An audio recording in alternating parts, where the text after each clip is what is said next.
Good evening or good afternoon or whatever time you're watching this. This is Mark Adams. I am here today with Brandon Wainwright, who is an author and also a former police officer and now a Reiki practitioner. We wanted to do this tonight on this very special hallowed eve because, well, quite honestly, we're going to be diving into some very supernatural stuff here tonight. So let me just bring Brandon in and say hello to everybody. Brandon, welcome to Healings with Mark. Hey, Mark, thanks for having me. It's good to be here. Absolutely. It's great to see you in person. We've had a lot of conversations on the phone. Yeah, Um, indeed. yes, some extensive or extended conversations for sure. Yeah. Um, I thought that it would be kind of fun, Brandon, because it is Halloween, to look at a couple photographs of perhaps the two of us when we were sort of footloose and fancy free, kind of hanging out with our buds back in the day. And you were good enough to send me some costumes that you wore as a child. And the first one is Batman, or I'm sorry, Spider-Man. Yep, Spider-Man, and at a time when when those horrible plastic masks with the rubber band on the back. Yep. Oh yeah, there was something so to look forward to with actually having your eyelids almost like gashed. Yeah. Yeah, kids today don't know how good they have it. They have no idea. Remember how sweaty our faces would get Ah, with those although things? those masks were the easy ones, though the rubber ones were the ones that really got you. That Oh yeah. that the ghoul, the demon next to me on my left side there. That's my buddy Mike Iglesias, who was ended up being a professional baseball player Oh wow. eventually. Yeah. So he actually this picture came from him. His mother had taken, who she's no longer with us, unfortunately, but she had taken a bunch of pictures of us when we were in elementary school here. And I want to say I was 8 at the time. I was either 7 or 8. Hmm. So second or third grade. And he found these rolls of film like just a few years ago, and he had them developed. And this was one of the ones that was in there. Oh, that's really cool. So he How old showed would you say that. you were at the time? 7 or 8. Okay. Yeah. All right. The next one, oh, that's I have another one in here of you as Dracula. Yeah. That's me in the middle there looking at the camera. And it's funny because the guy to my left again is Mike Iglesias. This time dressed as Dracula, and another buddy, Akos Havas, who also was dressed as Dracula. So Yeah. So was that a coordinated thing, or did you just show up that day and everybody had the same idea? I don't think it was coordinated. I think we all just independently decided we were going to be Dracula, and but we were all buddies, so it worked out nicely. Yeah. Yeah. Unfortunately, the school behind us got torn down only a couple. Well, it was closed a couple years later, and then eventually torn down. So, good memories, very good memories. Oh, without a doubt. And I remember. So I found like three of these things, and thank God for like eBay and Pinterest, because there were so many different versions of like the astronaut, So, but this was the Oh actual wow! one, and this was kindergarten. Oh And this wow! is, of course, this is not mine. This is something that it was the one that I had, but I had to, find the images on eBay. I think I found them.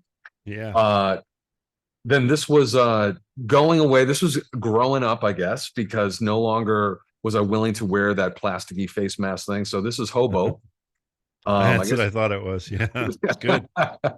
hobo with Is that your sister? that's my sister. Yeah, she was, I guess, a gypsy. And Okay. notice, even had gotten away. This is now when no longer using the plastic jack o' lantern to carry the candy, just using a pillowcase. Yeah, oh yeah. Definitely. Yeah, I did that as a kid, in a backpack once or twice also. Oh wow, wow. That was a good neighborhood that you lived in. And then this was one of my favorites. This was third grade Roadrunner. Yep. Roadrunner, yeah. And the funny thing about this one, and I remember it so well because it was a freezing cold October night. Um, and I didn't wear any clothes underneath it. Oh, jeez. Yeah, so I got dragged home at a certain point to wise up and get some clothes on underneath that thing. And these are the boxes that they came in. Yeah. Collegeville was a big manufacturer of those. I saw some other ones online, Ben Cooper, and this was really one probably my ultimate favorite. And um this was the white skeleton. Yeah. And I got sent home from school because we were told that we were going to have a Halloween party, but we were only supposed to put our costumes on, like, say at 3:30 or whatever. And I wore the costume to school. That was normal where not where I was from. Really? Yeah. Oh no, this was definitely not accepted. So yeah, Mrs. McFarland sent me home. And my house was fortunately like 6 doors down, so it wasn't that big of a deal. But I was bummed, man. I I wanted to wear bet. that thing, skeleton all Yeah. day. Yeah. That's awesome. So on this hallowed eve, like I have really enjoyed getting to know you because you have a very, very interesting story, and the people that listen to this interview will recognize it as well because um, you've come to healing as a practitioner later in life, because your first career was actually as a police officer. Well, actually, it wasn't my first, but my last Oh, career before becoming a healer, yes, I was a cop. I didn't become a cop till I was in my mid 30s, oh wow. actually. Yeah. So I was only in for about 12 years. So, I did a number of other things prior to that. I was, my degree was actually in film. So I originally wanted to be a film director, and my first jobs that I had were in Hollywood, Wow. I worked on the first Men in Black, and the last season of Married with Children, Oh, the last 24 episodes. I was lucky enough to get to, I wasn't anybody important, but I got to be around it. And yeah. then from there, I was a personal trainer. I was a substitute teacher. I thought about becoming a teacher at one point. So glad I didn't. Um, just given the state of our public school system these days. And after that, I ended up driving a truck. I delivered bottled water, and between that and driving for FedEx and DHL for 10 years before I became a cop. So I was all over the place. Had a very, eclectic background, but it's actually served me well, Yeah, absolutely. you know. Yeah. So Well, I think in as a healer, I mean, obviously you're coming into contact with people from all walks of life and to have done many different things. And it's interesting that each of the things that you have done, though, really have been in the service field when you yeah, think about it. yeah, that's true. I do. I definitely I've always been drawn that way. Even film, I can remember what I got off on, aside from especially with Married with Children. I loved that show before I got to work on it. It was like a dream come true for me. And it wasn't some, like, I had connections either. It was divine. It was divine guidance that got me that job. All right. I You want truly to go believe into that.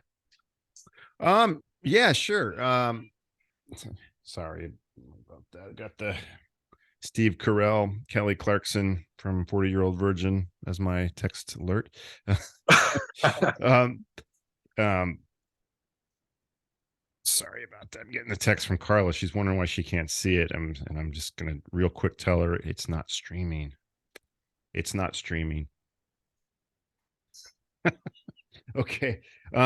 So what happened was, the reason I think it was divinely guided was, well, for one, I was a big fan of the show. Okay. So I did not want to go to LA when I went down there. And it was one of those things, nothing about LA appealed to me. I was it just it was a dream that I had as a kid, and then going into college. And then when I came to the point where I was going to go into the real world, I realized that that isn't really what I want. And even film, ultimately, what really drew me to it was making movies with my friends. Oh wow. Yeah. Even to this day, I later on, after I left Hollywood, I made a feature. I made a sitcom pilot that I wrote 3 episodes for. I kept doing it, but what I enjoyed was making them with my buddies. It was like a friendship thing, and making things for posterity. So that was in my heart. That was what was drawing me to do it. I tried to make them the best they could be, but it wasn't this big artistic film, wanting to be this successful filmmaker that really did it for me. So anyway, I remember, but I also was, I knew that if I didn't give it a try, I was always going to regret it and wonder what would have happened, how I would have taken to it if I'd actually been immersed in it. So I forced myself to go down there, and it was really hard for me. And I remember telling people before I went down, hey, if I just got to work on something like Married with Children, or specifically Married with Children, actually, Yeah. it would make the whole thing worth it. It would be like, that's okay. No matter how things work out, if I got to do that, it would be a worthwhile venture. So I got down there, and I was put in contact with the guy that was working on Men in Black as a special effects guy. Awesome guy. And he let me, no strings attached, just let me take his extra room at his apartment. And a couple weeks in, I was out looking for work, and a couple weeks in, a production assistant opening was made available in the special effects crew on Men in Black. So I got to take that position, and if I'm honest, I didn't really enjoy it that much, Okay. but it was cool. I got to be on set quite a bit, and I'm around the actors and everything, and it was okay, but I was seeing like the top of the line, right? I mean, even Spielberg was on Yeah, the really. set sometimes. And then towards we had a wrap party. It took about 2 months. That's about the amount of time I was working on it. We had a wrap party at the end of that portion. And at the wrap party, I was introduced to one of my coworkers' sister, who was working on Murphy Brown. And I told her, and we're drinking, and it was actually at the Viper Room, which is a pretty famous bar there on Sunset Boulevard. And I said, man, you're so lucky. I'd love to get to work on Married with Children. I just had a thing for comedy, Mhm. And she says, well, they're gearing up for the season. You should go drop a resume on them and just see what happens. And I thought, yeah, whatever. Well, it turned out that Married with Children was shot on the same lot that Men in Black was shot Oh, on, wow. in the same Yeah. studio. And their production office even was in the same building as the Men in Black production office was, and I mean, they were small little buildings on the lot. And so I didn't take it too serious, but I just said, yeah, why not? Got my resume going. And Mhm. the following, that was on a Friday. The following Wednesday, I brought it in, and as I walked in, I said, hey, just want to drop off a resume for a production assistant if you guys have any openings. And the guy says, funny you should ask. He says, we're interviewing today for one Wow. position. Yeah. Can you come back in a couple hours? And I said, absolutely. So I came back a couple hours. Of course, we were ending, so they were more than willing to let me, give me some time to go interview. First interview, I turned out to be the first interview, and Hmm. which is a great spot to be in, Sure. right? And it went stellar. And so they called me back for a second interview a couple days later. And I remember I was sick to my stomach, because I thought, if I don't get this position, I, I don't know if I'm going to be able to live from the disappointment. It's going to be the biggest letdown of my life, Yeah. And so I'm there, and I'm just, and I get on the elevator to go up to the interview, and this guy gets on with me. And at the time, all I had was a motorcycle. I had a little, well, it wasn't little, actually. It was a Honda race bike. And um, this guy gets on the elevator with me, and he's got a Fox Motocross t-shirt on, which is a motorcycle brand. And so we're just being friendly. I say, hey, you ride bikes? And he goes, yeah, yeah, yeah. I love dirt bikes. And he says, where are you headed? And I said, oh, I've got an interview for Married with Children. And he says, ah, cool. He says, if you get the job, you'll be my partner. Oh, wow. And so I Wow. said, okay, great. Awesome. So I go and I have the interview. Now, during the interview, the executive producer, the head of the show, asked me, do you have a vehicle? And I said, yes. And because I was thinking, I can do anything I need a car for, I can do on my bike. And I've got all the bags and everything. and I legitimately think it's going to be okay on the bike. Mhm. But she didn't say car; she said vehicle, and so I honestly answered yes. Well, at the end, unbeknownst to me at the time, so I was the first interview. Um, they had it narrowed down. I guess they did a series of interviews. They had it narrowed down to me and one other guy, and so they went to Bert, who was the guy with the Fox Motocross T-shirt on, and they asked him, "So, did you get to meet these guys?" Yeah, yeah, yeah. Well, what'd you think? Between the two, which one would you rather work with? And he says, Brandon, he likes motorcycles. Yeah. So, So and everything was lined up, really. everything lined up. And then I came in, I started, that was on a Friday. I started the following Monday morning, and the first thing I found out was that I needed a car.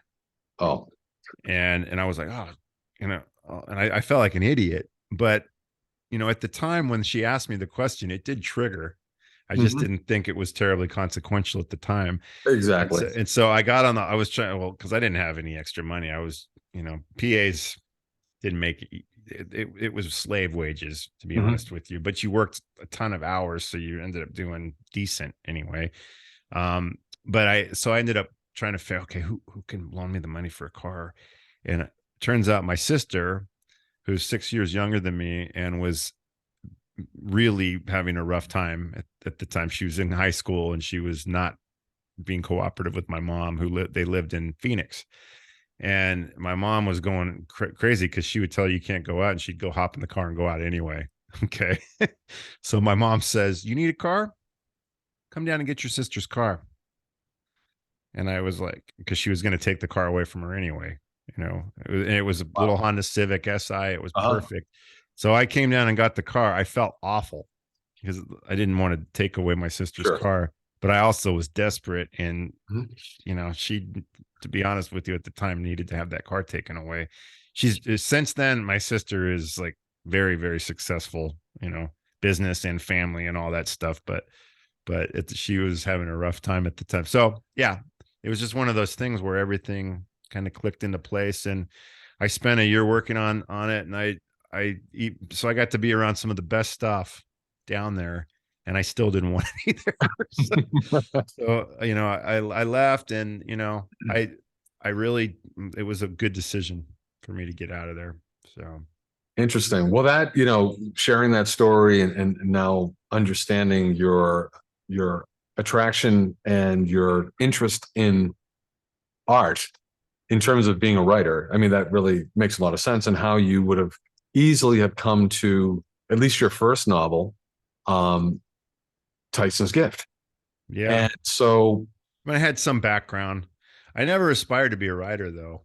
I really didn't. I've written a couple of movie scripts, but it wasn't anything I ever. It just never was something I aspired to do until I had something to say, something that I needed to story I needed to tell. well, I think that that is probably where most writers should be. There's Yeah, some writers that, they love turn of phrase, or they love to be read, but if they don't have anything to say, um, they really shouldn't be writing. But obviously, when authors get on contract, they need to yeah, continue to produce and everything, and that's hard because you have to write what you know. And I think, um, for you, your first book was something that very, very well, because you had a transformational experience. yeah. Not everybody has those. So I think it's a kind of a nice way. I didn't know you were Hollywood Jack. Now I do. Um, so to go from where you were when, and I will just sort of like abbreviate a couple things, because these came out during our conversations, and I thought that they were really fascinating.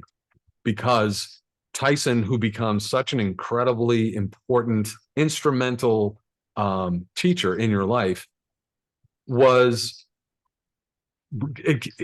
he came into your life through somebody else, which is really interesting, because I've talked to a lot of people, and I do work with pets, and I always want to know when I'm working with somebody, like, how did you two meet? So I thought maybe you could also bring that in, because it is interesting in where we will go further in our conversation together. Well, so you want me to tell how he came into my life? Yeah, it'd be So, great to start there. so at the time, my wife and I were just actually working through a rough patch in our relationship. We kind of got our roughest time out of the way before we got married, Good thing. Yeah. which yeah, it's been a blessing. Not that we haven't had rough times at times, but nothing like this. And a lot of it was we developed an understanding of each other that we wouldn't have been able to had we not gone through it. But um, right as we were kind of getting to the place where we were starting to kind of patch things up and it was looking good, my wife's friend at work moved to a place where she could only have one dog, Mhm. and they had two. Her family had two, and so they had to make a choice and let one of them go. The newer of the two being Tyson, my dog. And so they decided to let Tyson go instead of the other one. And my wife had Lucy, who was my wife's friend, had brought Tyson to work a number of times for Bring Your Dog to Work Day, and my wife just loved him, and so she was the first person she thought of, Mhm. to that Lucy thought of for a potential new owner or new parent rather. And so my wife jumped right on it, and she calls me up and says, mind you, we're still boyfriend and girlfriend getting through a rough patch. She says, I'm getting a dog. And I was like, ah, it wasn't initially, it wasn't good news to me Mhm. because for one, I didn't even think of it in these terms, but I had a lot of trauma from dogs as a kid. Dogs being taken away from me as a kid, Okay. and so having one of my own, believe it or not, had not really crossed my mind. And even though I love dogs, Mhm. loved animals in general, I'd never really considered getting one for myself. And part of it, I was in my late 20s, early 30s, and at that time, and it's hard to have an animal when you're a bachelor and you're not home much, and Mhm. it's not really fair to the dog or the cat. And so it just what hadn't been something I considered. But what I did consider when she told me was that she was more interested in the dog than me. So initially I was kind of jealous. I I mean, not jealous, but concerned. And that, wow, why this you're supposed to be focused on me right now, not a dog. And so but I didn't tell her that, certainly, and I acted like it was no big deal. And then of course when Tyson came into my life, I fell in love with him immediately. So um that was that. But yeah, it was something that he was brought into my life, I think, through divine guidance, um as opposed to me seeking him out. There he is. There he is, My poor Tyson. boy. Yeah. Yeah. So Tyson comes in, and how long was it before you noticed that there was something about your relationship that was maybe it was because I didn't know also about the loss of a family pet, and that's tough for a child to understand because there's obviously all kinds of circumstances that probably aren't being shared at the time with why that's really happening. No, Um, the sad thing is I did understand completely. oh, okay. Yeah, yeah. And it was like, well, let's see. Um, it was like, I think it was three major ones in my Wow. childhood. Yeah, that's a Yeah. lot. Yeah. So it's a yeah, so, and all of them broke my heart, So um but yeah, go So ahead. Sorry. yeah, so that with that being said, was there a time where there was an unwillingness to really engage with Tyson completely until you No, knew that he was staying around, or no, no. Well, no, I don't. I wouldn't say so. I mean, I right away I really dug him because he had a big spirit, and um he didn't like me. He made me earn it big time, and that was part of what made me fall in love with him even more, Hmm. was that I really had to open my heart and get in touch with the softer side of myself and connect with him. Um, that I mean, I not that I was Mr. Macho hard guy or anything, but I did have to really tap into that open, loving part of myself. that was the only way it was going to work, because he was very sensitive, and I needed to earn his trust in his love. And so Yeah. it brought out some of the best parts of me that were kind of, you know, I wouldn't say that they had gone into hibernation, but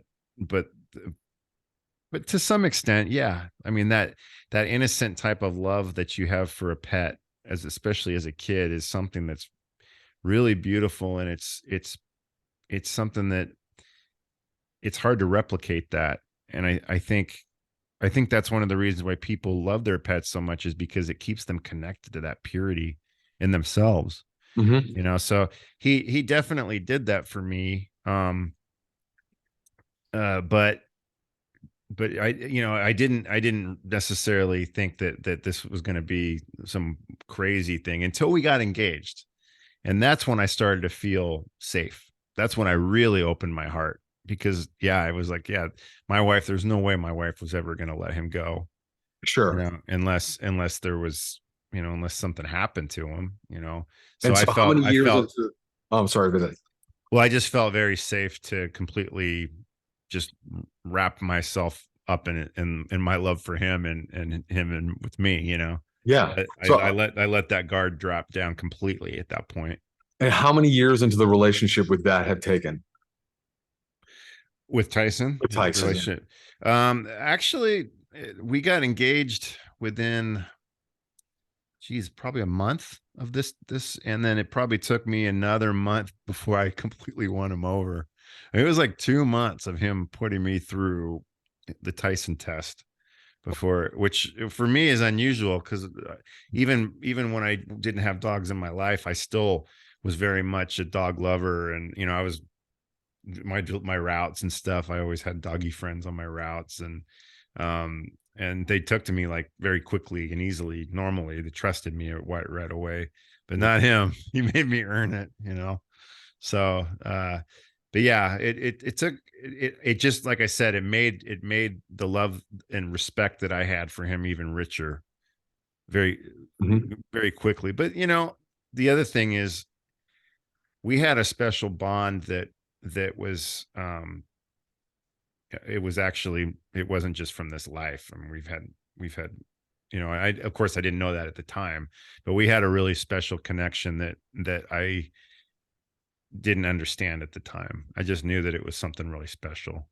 Yes. So you just went there, like in terms of going into into our Halloween Eve woo woo stuff. I don't know if anyone was aware that we were going to be talking about places between realms and stuff like that. But um, Brandon is absolutely someone who is engaged in. He has talked with several pet mediums, psychics, in terms of the communications that he's had. And some of this will actually relate to what I discovered when I talked with Brandon about things that I didn't know about Tyson. But Brandon, in his exploration of this relationship, also decided to talk to those who might have more insight into the relationship and the bond that they had while Tyson was still alive, and then even after he had left this plane. But Brandon, did the conversations with the pet mediums and everything start after Tyson leaves, or is that sort of during the relationship and you're just trying to No, understand him better? no, I understood him really well. Once I bonded with him, I understood him better than anybody, I would say. Um, he was misunderstood too, because he had a real kind of a toughness about him, and especially with men, he was very standoffish. And some men, they didn't get him. Like my dad, for example, didn't didn't really care for him that much. And Mhm. it's funny too, because he loves Pepper, absolutely adores Pepper, but Pepper doesn't have that same. I believe there was a lot of healing that took place, um for Tyson during that lifetime, that has not, so those defenses haven't had to manifest in this incarnation. Mhm. But no, I didn't start working with mediums and communicators until he passed. And I wasn't that, none of that stuff was on my radar at the time. I was an agnostic. I had tried a bunch of religions on as a kid. And I shouldn't say a bunch, but a number of religions on, mostly during college. And then shortly after college, wasn't raised in any kind of religion, wasn't raised in any kind of specific theology or anything like that. I was exposed a little bit to metaphysics, but not, I didn't, never was immersed in it. I just, Mhm. kind of was privy to some of the concepts from my dad dabbled in that stuff a little bit at one point, and my stepmom, um, actually studied it very like Oh, deeply, wow. but that was prior to when she came into my life. But I had delved in and I had attempted to take on different belief systems, and none of them took for me. I believed in the spirituality of it. I knew innately there was more, but I couldn't buy into the theology. I couldn't buy into the dogma. And at the time, I equated the two, spirituality and religion, or Mhm. being religious and being spiritual to me was synonymous. And so I just decided, well, I'm never going to know what it is. I believe that there's more, but I'm never going to be able to make peace with any structure that I've been presented with. And I'm moving on with myself, because, and that happened for me when I was, I would, I was engaged to a very religious woman who wanted me to convert to her religion, and it was a problem throughout our relationship. And I tried valiantly. It was actually really traumatic for me, that whole experience. It took a long time for me to get over it afterwards, but I wasn't gonna compromise. I wasn't gonna pretend to believe in something I didn't believe in. That was just me. So I had made peace with that. Mhm. I was like, okay, I know there's more. I'm not gonna know what it is, and that's okay. Because for a while there, I felt bad about myself. Like there was something wrong with me that I couldn't take that stuff on, and especially at the cost of losing someone I cared for deeply. Mhm. And I was good. I was good with it. And my wife, by the way, was would been raised in she was pretty religious herself, but she didn't have that requirement. Her thing was, hey, do you believe in God? And not that I had any specific definition of God, but I did believe in a God, in the sense of it being a higher power. And I said, yeah, I do believe and she says, well, that's all I care about. And so we were able to coexist. And I shouldn't say coexist. We were able to have a very happy life together without that being a problem. Um, so So yeah, so because of that, I didn't, um, there was never anything that pulled me in that direction, while Tyson was alive. I wasn't even thinking in those terms. I wasn't thinking in terms of us having something beyond this realm.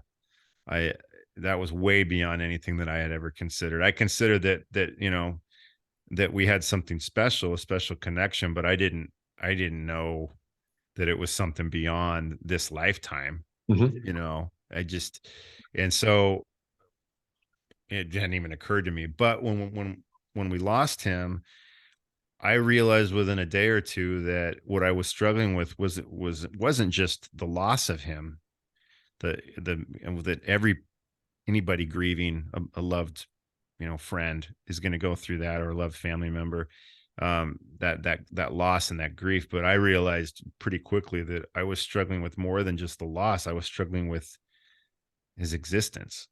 Mhm. Just the thought of him no longer being Tyson it was so tragic to me. It was hard for me to process it. And so I was trying to make sense of it and understand. And I was asking, what the big catalyst for me was that I was at a friend's house, his mom's house. And I just went to get out of the house because I was really wounded. And I sat down and had coffee with my friend's mom, and I asked her, do you think there's life after death? And like, do you think we live on? And she's Catholic. And she says, I know this sounds weird because I'm Catholic, but she says, no, I don't think we do. And I remember I was like, I can't accept that, man. Yeah. That's so Yeah. depressing, and so I came home, and I wasn't thinking that I was going to get any answers. I mean, at this point I was 45 years old. With all the searching I had done prior to this, I never found anything that worked for me. So I certainly didn't think it was going to happen now. But I punched into the internet, into Amazon, animals in the afterlife.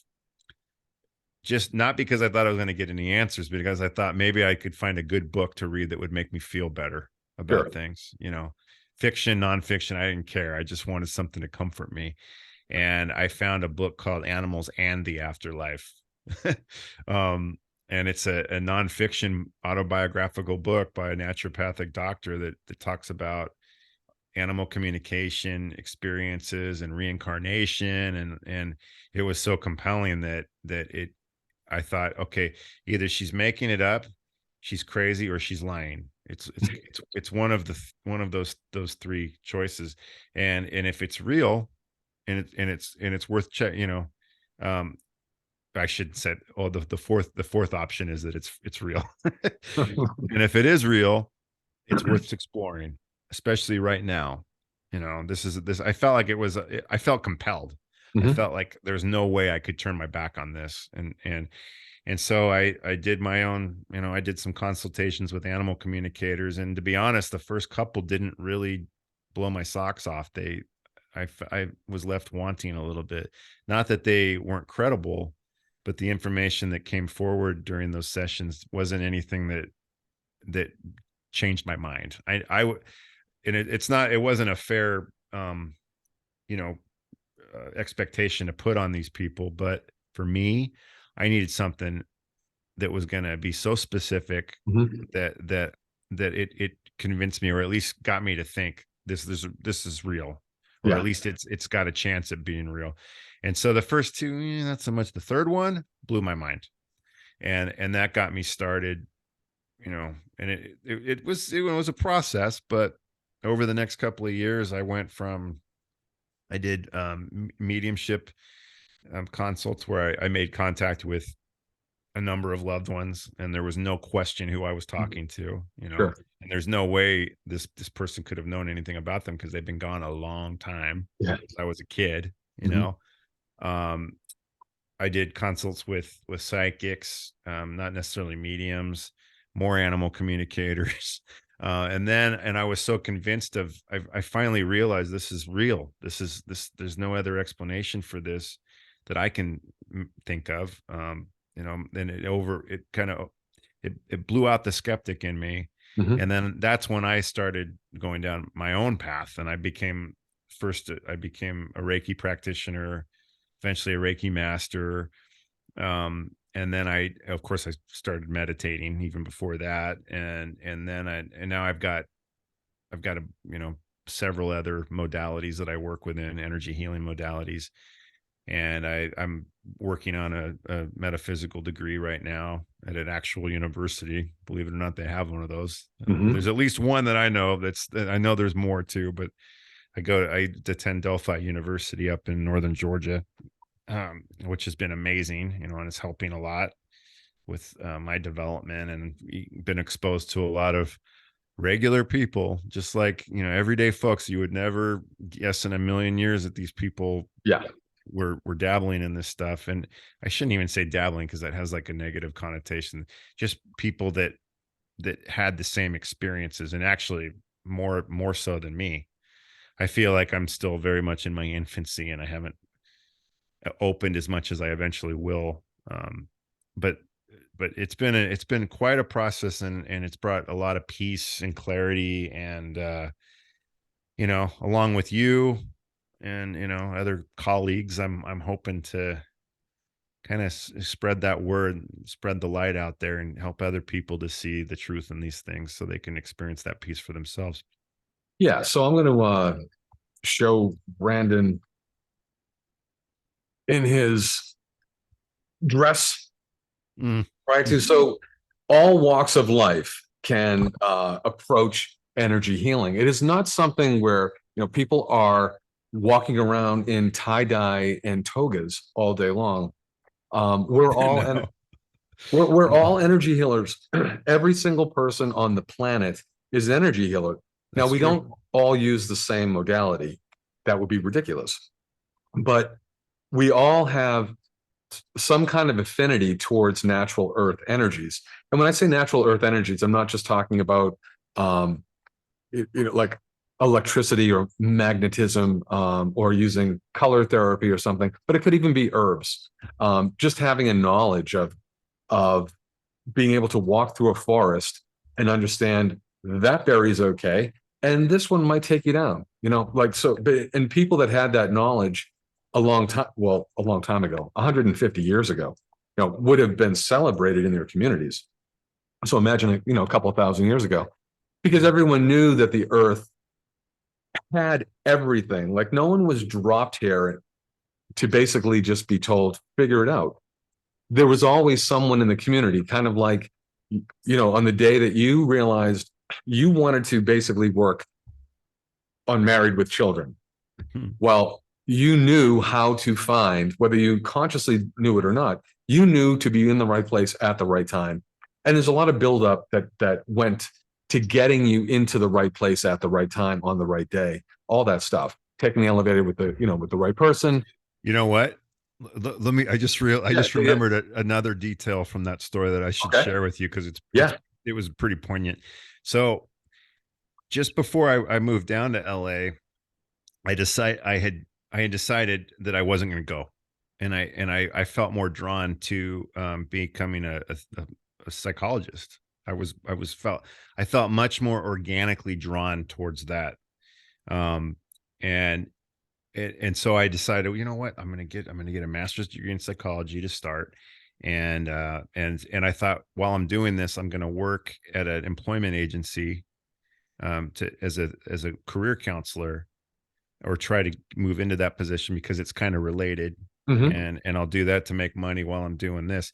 Well, I ended up getting a job at an employment agency, got offered a salary, everything, and my friend took me out to dinner to celebrate. We went to Applebee's.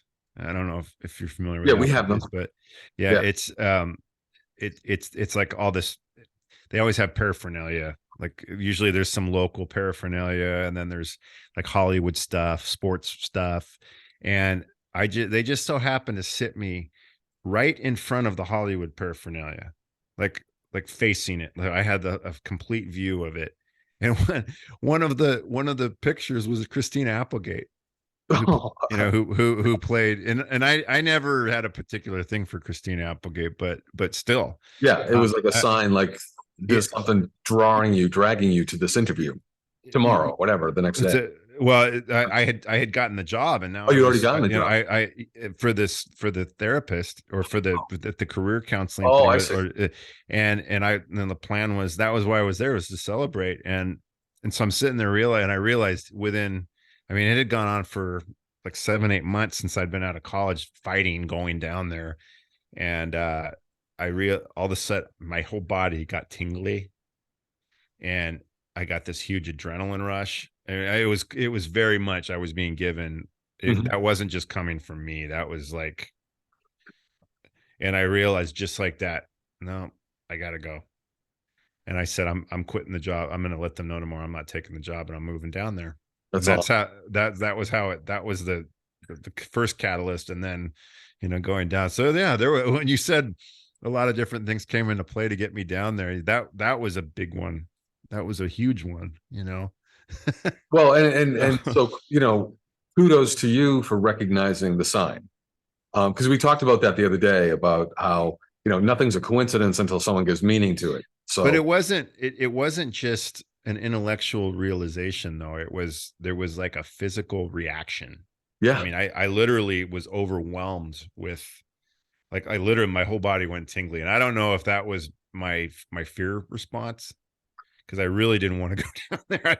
There was nothing that made I felt like I was being, thrown into a grinder that I didn't want to go into. Yeah. Well, And because yeah, the really interesting thing about these events that happen to us, because we've been trained from birth to reason through it intellectually, like let's do the pros and cons of mhm, taking that job versus this job.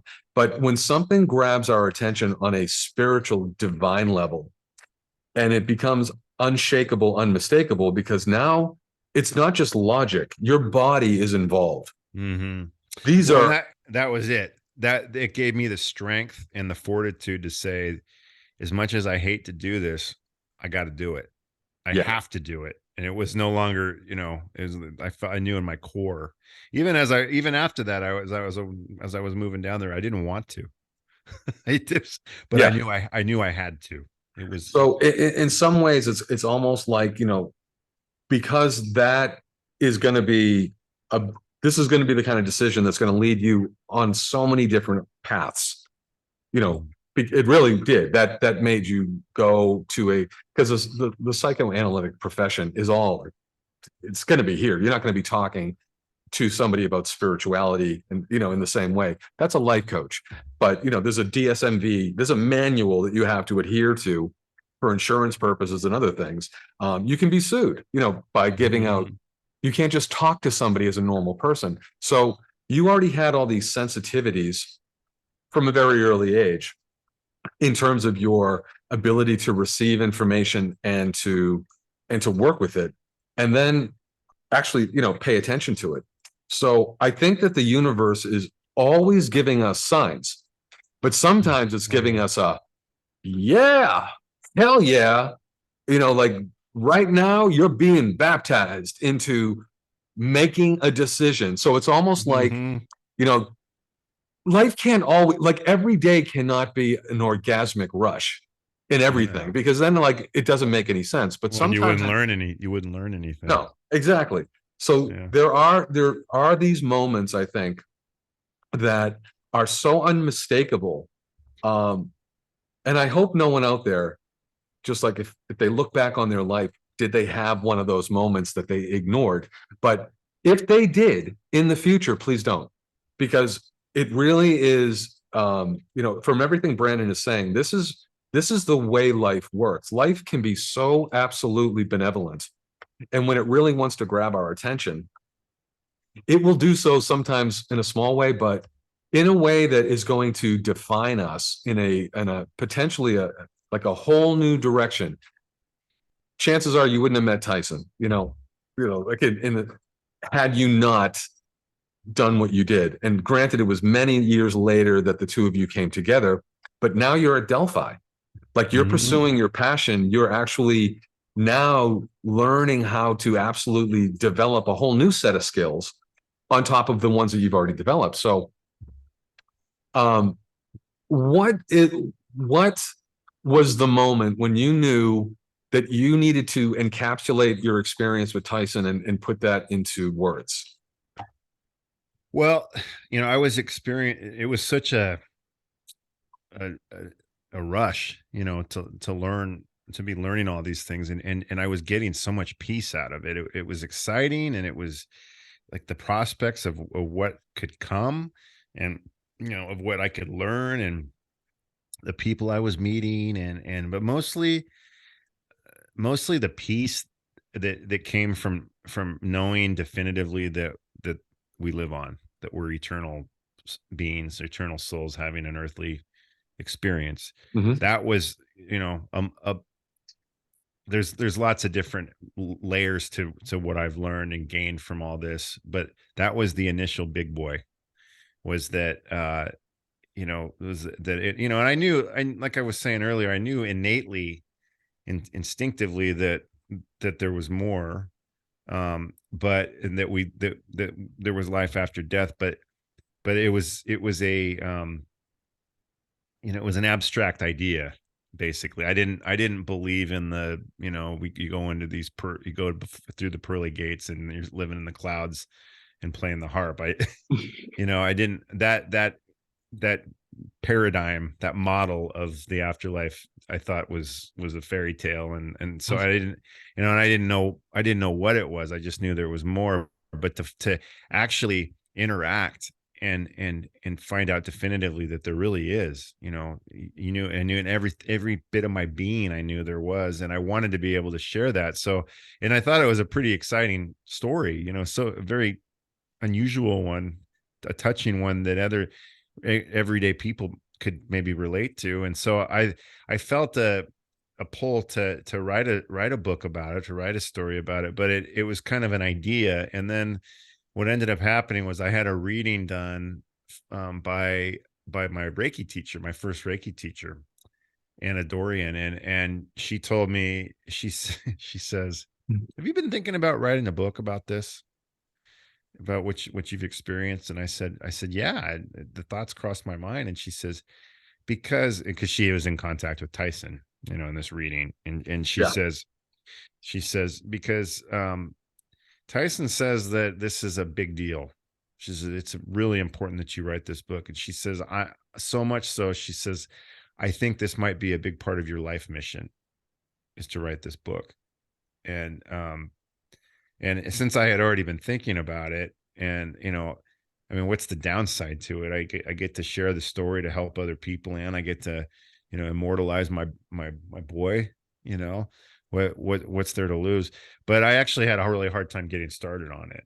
Hmm. So, but that right there was, it wasn't the final catalyst for me putting pen to paper, but it definitely made it very clear to me, I'm thinking about this. It's, and I've got somebody connected that's telling me that this is a big deal.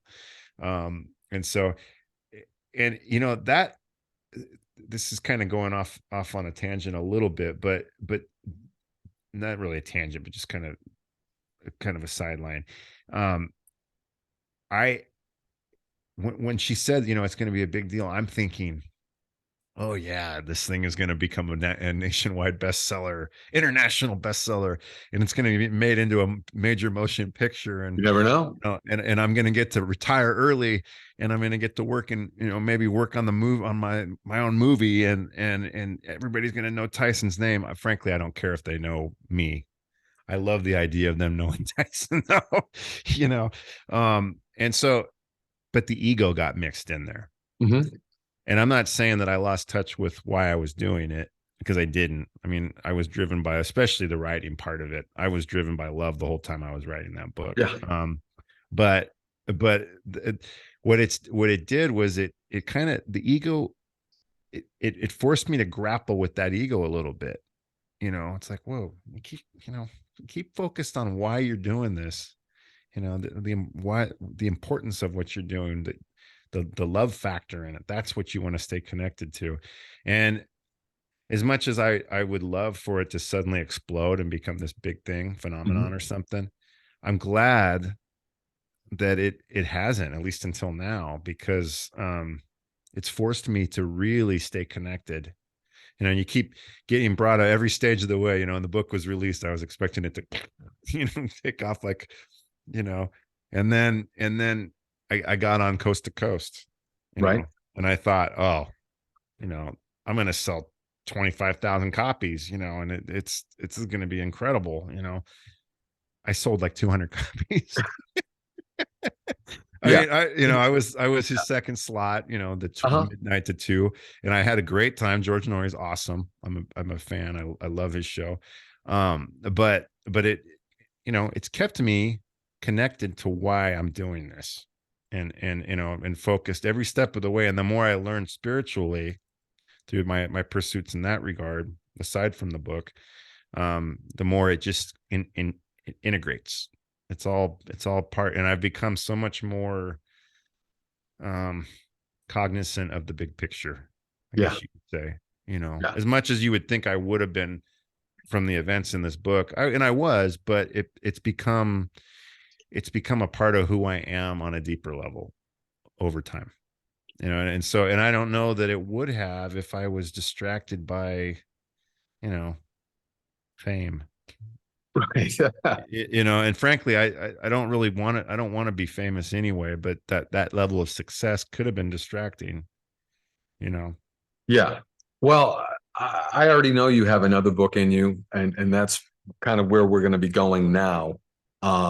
So I'm hoping that people will go to Amazon.com and check out Tyson's Gift first and read that, especially if you've had a beloved animal who was a big part of your life, who wasn't just a pet, was actually, someone that you consider to be a family member, a son or a daughter, um, who lived out his or her life, departed, and there was loss there. But in looking back over the span of time that you were together, it wasn't just like having a pet that came home, threw a ball around and stuff like that, but actually there was some kind of magic that took place in between the partners where there was a soul evolution, and that is so huge. And so what's interesting, and we're going to go now, as we're kind of spanning between worlds, otherwise we won't get off this until about 3 a.m. this morning, is how the soul of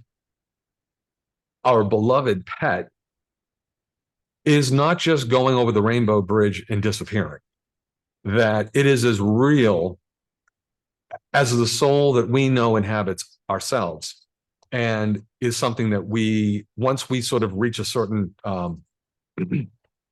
sort of place in our life where we believe in life everlasting, an expansive universe, and something that I say when I'm doing my my life coaching stuff, is everything really depends on a few fundamentals in terms of how we look at our lives and we look at the universe itself.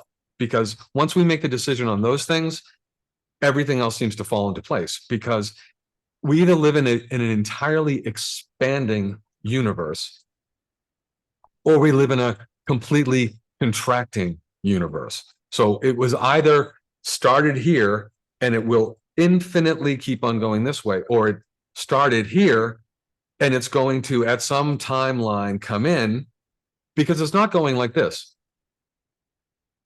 Because that's a really weird life. Literally, every time you set the table, all the dishes are on the floor.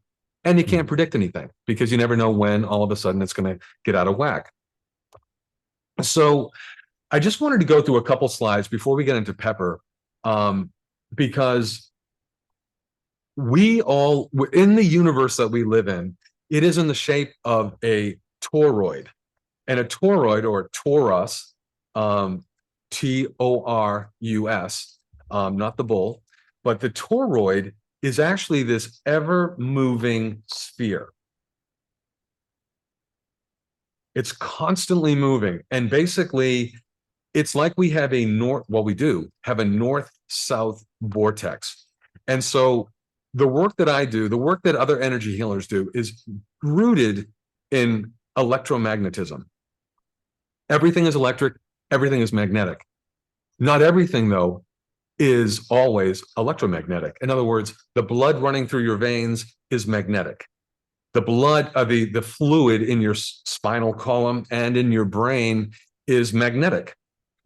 If anyone has ever heard of, someone who has a concussion, then one of the reasons why it's so dangerous is that those fissures within the skull, when the brain, it's suspended in that fluid, if it jiggles around too much and it hits a fissure like a razor blade, it could allow a little tiny drop of blood in there. These things cannot mix.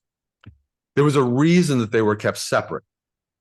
So we've got a north polarity and we've got a south polarity. One is electric, one is magnetic. All right. So it really isn't rocket science at the end of the day. We also have an equator on the Earth that's going around. Well, we as humans, we have a 0-point field as well. So this is just sort of a kind of a color image of this, but in where I have that little ball of light, that's going to be the 0 point. All right. So if we stuck a person in there, and a lot of metaphysical healers, they love to, talk about this area as being sort of the point of the real energy effusion. This area, though, is absolutely critical. The heart area, the heart chakra, is absolutely where we no longer have our ego. So one of the things that we do, and basically in the religious teachings of like Christ consciousness, the Christ consciousness modality is all here in the heart, because that's the mediator between this, the crown chakra or the ego, and then the lower chakra, the material sort of desires. the base desires. Now they're not, you have to have a very firm rootedness in the lower chakras, but when it goes awry, it becomes very about objectivism and materialism and stuff like that. This is all about intellectualism. This is about love. These are very separate areas of intelligence, but they're all absolutely critical in terms of the work that we do on the planet. What surrounds our planet in this torus surrounds us. Same exact thing. So we've got this massive energy field, like it's only probably about 6 feet around us, but essentially it is of a trans-dimensional nature, which means it has access to the entire universe. It is holographic. It is everything. So we can't be in all places at all times, but our etheric body can. And so the day that Brandon was sitting in Applebee's and got a jolt of like, yeah, that was his etheric body in a multidimensional way going, you're going to be down this path years from now if you want to go there. And we think it's best for you. So we're going to get all of your guides to kind of like tickle you and get your attention really in a very fast and profound way. This is sort of Brandon in the, yeah, I get it moment. See, kind of like dancing a little bit inside his torus. Well, this area right down here, solar plexus, is our energy field. And that energy field is basically what is going to drive us. It's the will. And then we have the lower chakras. They're not lower bad. They're just lower in the sense that those are our survival skills. Those are our needs for food, shelter, clothing, our need for family and security and stability. And then we get into the creativity side of, the do and everything. And as we go sort of up here, that's the fullness of our torus, but these are separated. So there's the material, lower level, the magnetic, it's not lower bad again, but it's the lower level. And then above, this is our connection to the light. Not that the light is better, but the light is sort of our intellect, our imagination, all these other kinds of skills. When our desire is firm within us, we make up our mind, that ball of light comes down, hits us right here in that 0 point and just shoots it out. And that equal and opposite reaction. So that is just a little bit about about the torus. Does all that make sense, Brandon? Yeah, I think so. Yeah. Right. So now the reason I brought that up is because we had the opportunity to do a little work together, and the first thing that we were going to work together on was your new dog, new pet, Pepper. And so in the work that we were doing together, it was definitely sort of that at that electromagnetic level. So do you want to talk about how Pepper came into your life? I'm going to bring a picture of her up here. Mm-hmm.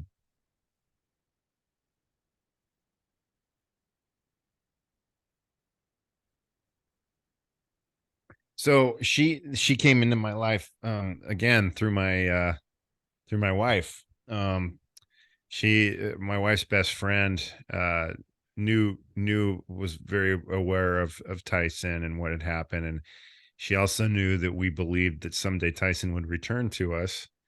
And so when we were on vacation and we got a call from Donna, my wife's friend, and saying that she had done a little sampling of Pepper because she considered adopting her while she was in foster, and but she didn't really get along. Well, it wasn't that she didn't get along; they were just kind of aloof to each other. The dog that she had at the time, and so they weren't going to adopt her, but she strongly reminded her of Tyson, and not just in behavior and energy, but in appearance, and so asked if we were interested in checking her out.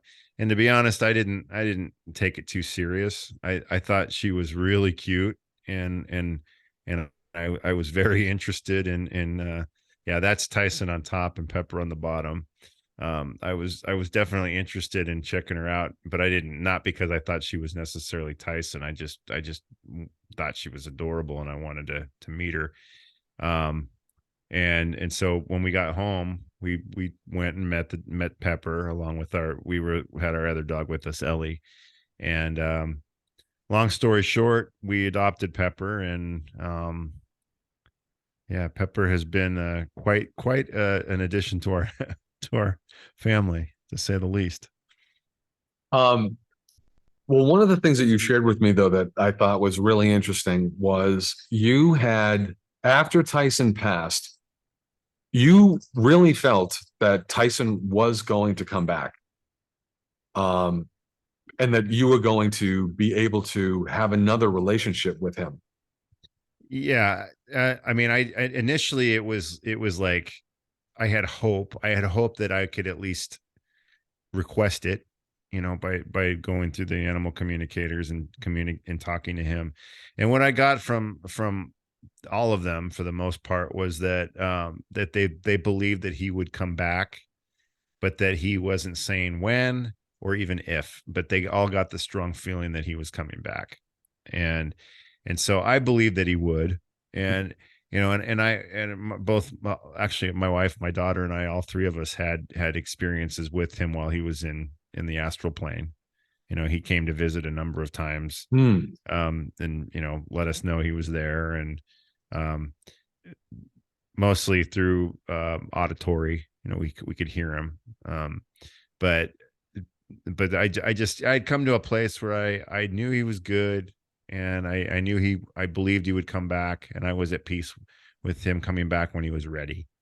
And so Right. I didn't think it was going to be anytime soon, but I was certainly open to it. But within a couple of days of having her, I knew it was him, you know. I mean, there was a bunch of things. I'm not going to tell all the details because I want to write a second book about it. Um, but definitely there was things that were beyond uncanny coincidences. And then, not to mention the things that we've experienced together with her. Yeah. So Well, what I felt was fascinating when you shared with me, because I did ask you how Pepper came into your life. So, do you want to tell the audience a little bit about how she came into your life? I just did. Well, in terms of, because this again was not a situation where you had gone to, a place to pick out Tyson. Right. Yeah. I mean, she came out of the blue, through a third party, through a friend of my wife's, actually. Same exact, not the specifics weren't exactly the same, but it was a very similar scenario. And so, yeah, I mean, the dynamic was really similar. And Misha, my wife, she was pretty open, because, like, there was a couple of dogs that I'd torture myself and go on the rescue sites, internet sites, and look at the dogs that they had. And there was one in particular that really reminded me of him. But they they he wasn't available. And my wife would chastise me for, you're torturing yourself. Why are you doing that? And then, when we got the call from Donna about Pepper, I said, "Oh, sure, come comes through your friend, and it's all good, right?" And she says, "Well, it's just that it kind of came out of the blue, organically. We're not forcing it. It's just coming on its own. It feels more like, I think what it was is that she felt like she could trust more." Hmm. And again, I wasn't needing it to be her Tyson, or expecting it to be Tyson, but Misha definitely was excited about it, you know. Um, so yeah, and there, I love that picture. Yeah, it's a great photograph. But your friend also, she had heard you talking about the fact that you believed at some point Tyson would come back, and she recognized in Pepper that there was something very similar.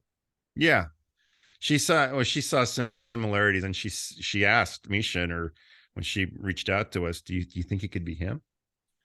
And I mean, it was on her mind enough to where, she it had crossed her mind. I'm sure that's why she reached out to me. She Mhm. was because it, I mean, you can see yourself. It's how uncanny the similarity is. I mean, Yeah. Pepper's a Chihuahua mini pincher mix. Tyson was a Chihuahua a Dachshund mix, but their face, Mhm. they're very very similar. Well, I just found it really interesting when we talked about this, how actually both of your pets came through other sources who Hmm. knew that you, for whatever reason, you were going to bond with both of these pets. Like they knew that they were not necessarily the person who should be raising them, but for some reason you needed to be the one raising them. In both Yeah, cases, their spirits were communicating to the other to make sure that they got to you, which is, I just think, very profound. yeah, and through my wife too, not through me. You Right. know. So Yeah. your wife is definitely working some magic with you. Yeah, and she, my wife has a special relationship with Pepper, and she had a very special relationship with Tyson as well. But I think the work that Tyson and Pepper are and or are and were here for had more to do with me specifically, you know, than my wife. I think I think some of the stuff that my wife the lessons that I'm learning, my wife probably already learned. She's my guide. My wife, well, I'm sure she is to some extent, uh, Yeah, super, super yeah. cute. Yeah, there's Pepper and her sister Madison.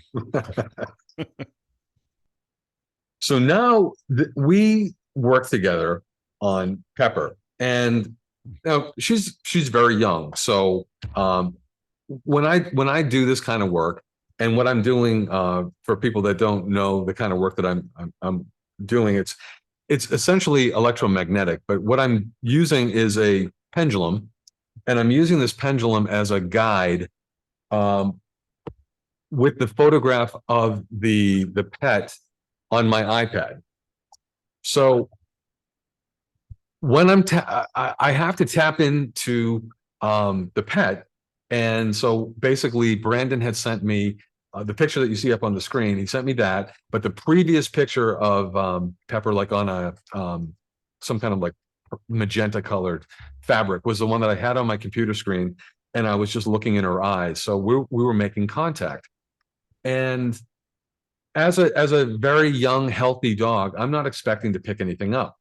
And the markings that I make during these kinds of sessions, they don't mean that there's any physical injury or anything, but it's telling a story for me electromagnetically. So these lines are actually electric in nature. This is sort of magnetic in the circular pattern. And I just make notes for myself. Now, here was these asterisks actually mean that I spent more time there. So basically, as I was hovering over the iPad on this photograph, the pendulum came to an actual stop and it didn't move. And it's at that time that I have to continue my focus intensely with Pepper, just talking to her, just like making a little conversation about stuff as I'm waiting for whatever needs to be done here. And the interesting part of this work is my ego's not involved at all. Like my mind is hypnotically sort of in this like trance kind of state where I'm lucid, but I have to quiet it completely because that's how I tap into those earth forces. And what I'm waiting for is the earth forces to do their work. And I don't actually know what the work is that's going to be done. I just know something's happening. So two different times it stopped right here. That's sort of like in the knee area, and then again up about the shoulder. But what I was getting was that there was just a lot of realignment that had to take place here, and then I got this stuff around the hip. And so when I do these photographs, and I sent Brandon a whole like write up of this, but I basically let him know I was not doing any physical stuff with Pepper, but I picked up all this stuff. And Brandon comes back to me after this, and because I didn't know that I had tapped into anything significant there.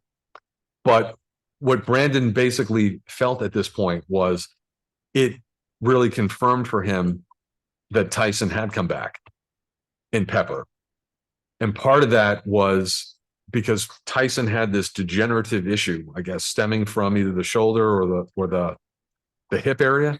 Yeah, so Tyson was born, he had a congenital, we never knew because we didn't have him until he was one, but um through the communicators and mediums, we found out that he had uh, a congenital developmental issue in his right hip, and so basically the joint was disintegrated. It was all gnarly and just a big mess. And so we knew when we got him, he would walk around with his rear right leg up to Mhm. keep the weight off of it. And so um my my brother's girlfriend is a veterinarian, and she was back then, and they're still just boyfriend and girlfriend even now. But she said, that's an issue that can be alleviated by removing the ball joint, and then cartilage will grow back in its place. She said, we can do that I can do that for you once I get my anesthesia machine, because she was going to open her own practice. Well, she never did open her own practice, but when he was 7, it was clear that it had become very uncomfortable for him. Mhm. Unfortunately, I think it was, in fact, I know it was way uncomfortable way before that, but that's when it really manifested where we could see it. And so we had it removed. And from that point on, I know things got a lot better. Some of this I found out through the mediums. But what, and I think some of it was from the time when his hip was messed up, and then part of it was just he developed the habit of walking around with that back leg up all the time, even after the cartilage grew in. But what that did was it put undue pressure on the front, on his right shoulder, that whole joint in his leg and everything. And so over those years where he overcompensated, he developed, arthritis and lots of joint pain in that front right. And by the time the last probably a year or two of his life, a lot of times he walked around hobbling on 2 legs. It was sad. We call him our old biped, because he would hobble, and he still, though, yeah, you put some food out in front of him, boy, he'd still shuffle over there for it. But yeah, so he ended up, he had issues on that whole right side. And by the way, on a number of readings that I had done, mediumship readings and also animal communicator readings, they picked up on that pain in the rear right, Oh, going wow. all the way up the right front of his body. That was before I wrote the book, or before Yeah. Pepper came along, or any of that. But that was definitely a strong aspect of his being.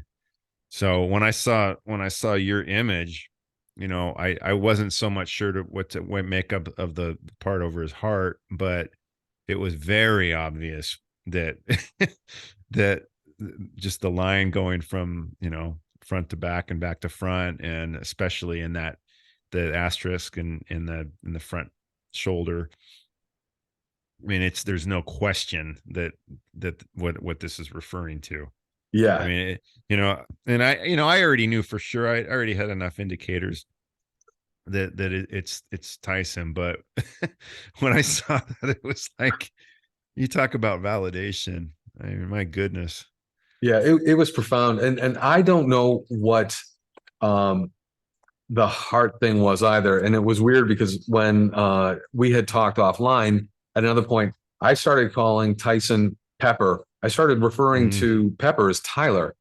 And from the time that I did this, though, because the heart healing I thought was really interesting. But then on a transdimensional level, when the person or the pet leaves, basically they are moving on, but there are still things that need to be worked out, because mm, there are things that anchor to the earth.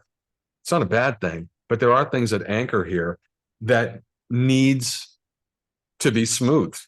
And mhm, oftentimes I think that is why people and pets come back, is to remove that stuff. And so, the heart thing was interesting because it showed up twice. So basically, this first session is what I call extraction. So the extraction was letting me know, on some kind of level, this was stuff that doesn't belong and needs to come out.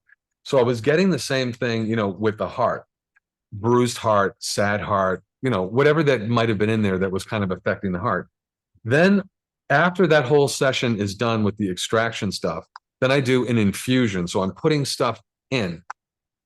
I didn't have to put anything in at all. There was nothing that needed to go here.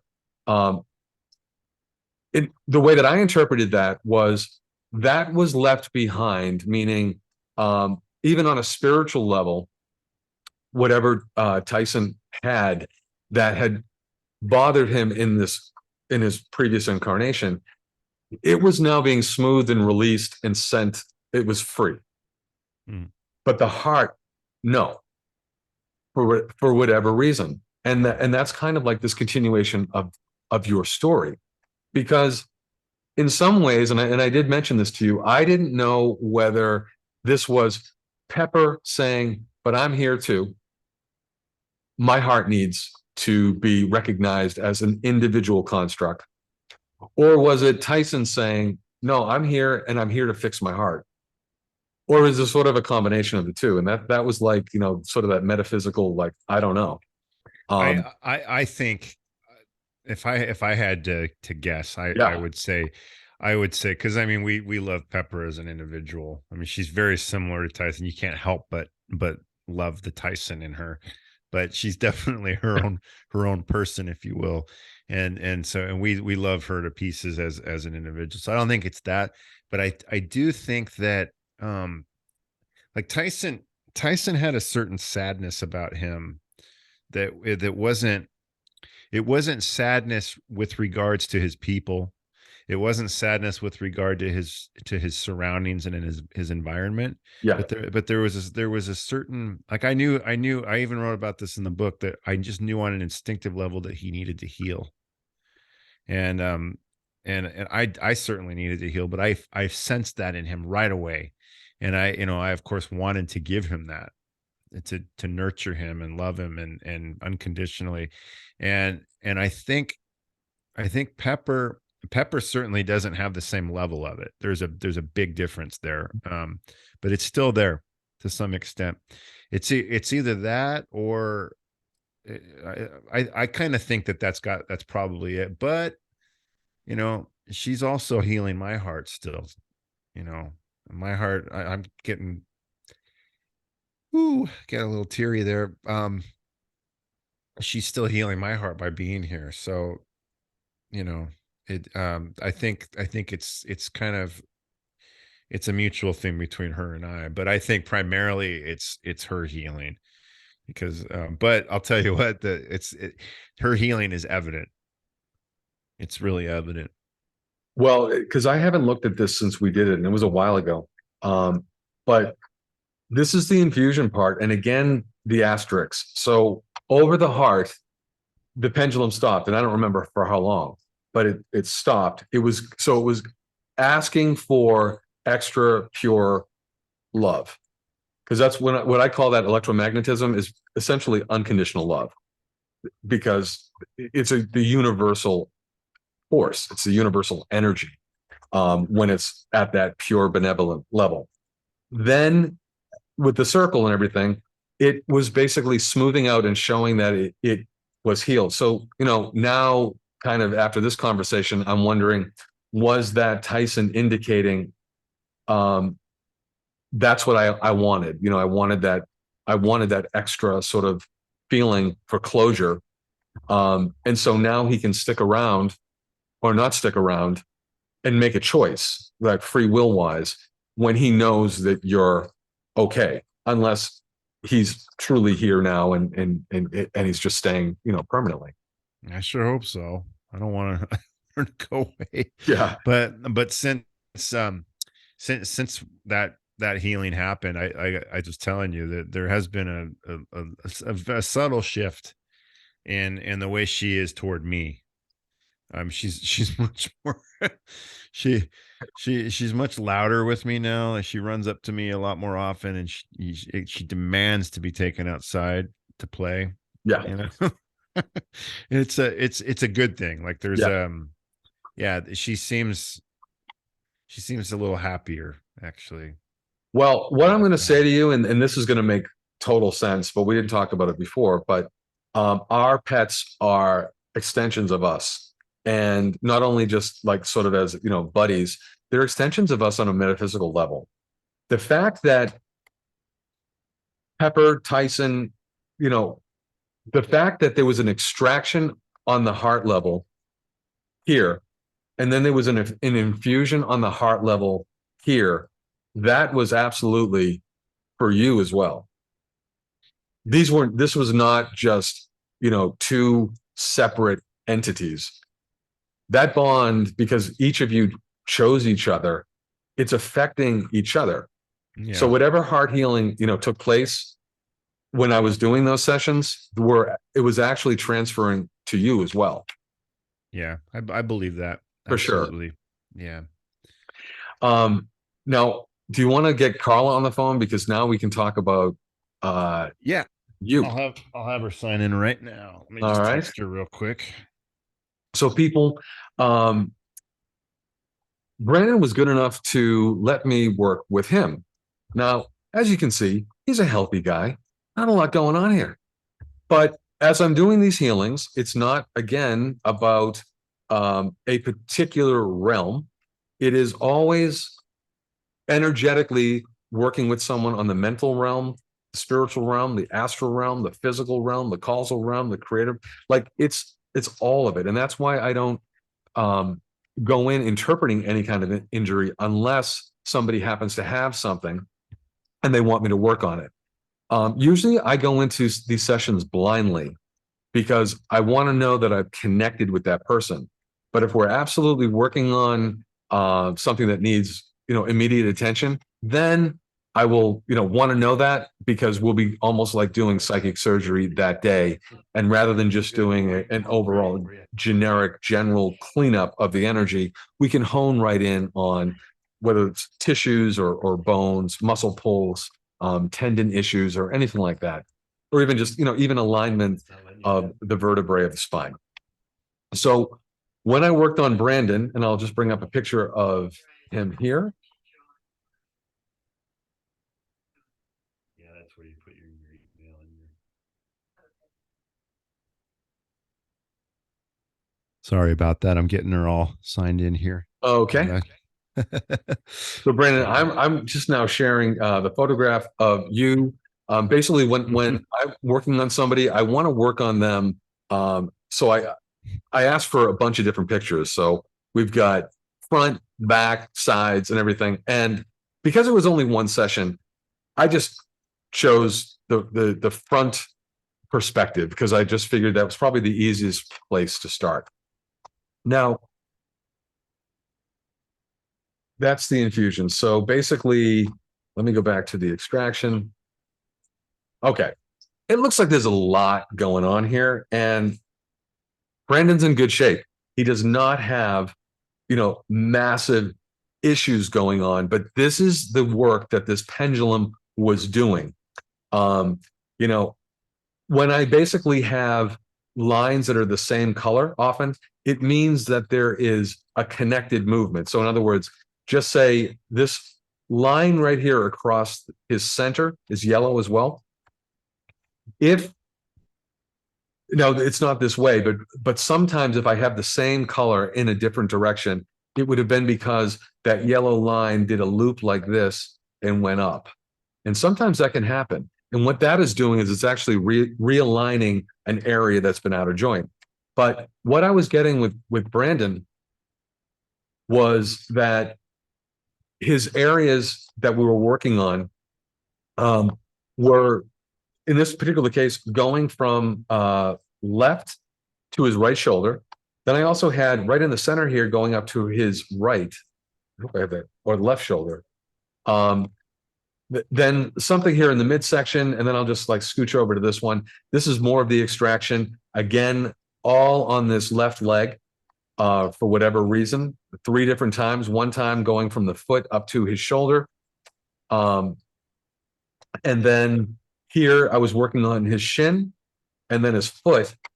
But when I did the infusion later on, I was really, dealing with his shin area, a little bit of his upper leg, some kind of realignment, the lower chakras. This was all infusion stuff, but I was getting quite a bit of information from Brandon's left side that, so I have here in this blue all kind of shaded in. The reason why I shaded it in is because I spent a ton of time here. It's actually going off his body. It was this big circle, and it just kept going around and around and around. The session that I did with Brandon was like an hour and a half. Now, for a man who's very healthy, has minor aches and pains, this is a lot of stuff. So that's how I know it's not physical. And basically, I will ask for indications of what the healing was. And what I got from this healing was that it was actually spiritual.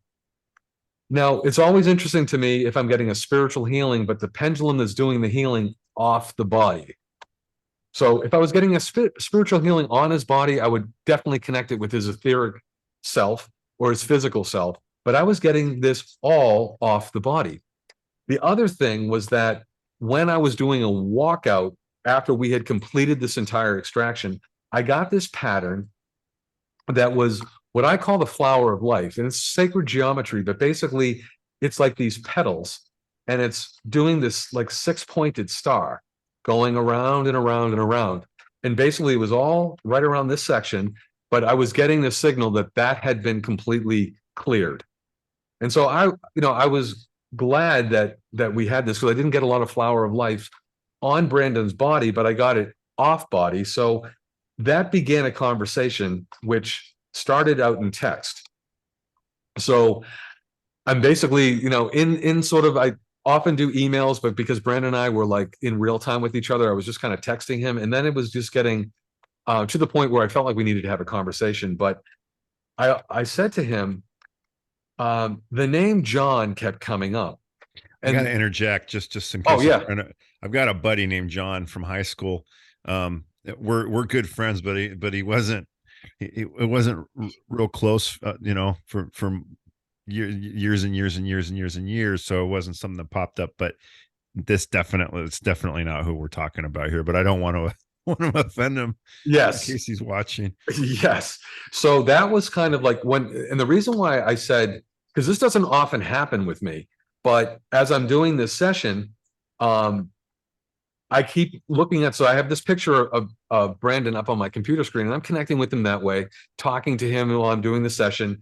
And every time I look at him, I'm calling him John. And then I have to like snap out of it and go, that's Brandon. And then I'm doing my thing again and like, how we doing here, John? And this went on for like a half an hour that I kept referring to John, but I was talking to Brandon. And so that's why I had to send him this text, like, what's up with John? So then my ego mind goes into, we're having this phone conversation. The ego mind kicks in, and I'm thinking, well, Brandon was a police officer. So maybe he showed up on the scene somewhere. Someone died named John. Did he even write that in a police report? And no, that didn't happen. And so then I'm trying to think of all the possibilities where there could be this John. And now it was sort of like this aha moment of maybe it could be this person. So that's how Brandon brought in his stepmother, Carla, because Carla also knew a little bit about John. So I don't know how, if you guys want to take it from here. Carla, do you not want to be seen? Huh? Do you Oh, not? no, Hi, I Carla. don't mind being seen. I don't know how to make myself seen. I think if you just in the lower left corner, there's a button that says start video. Oh,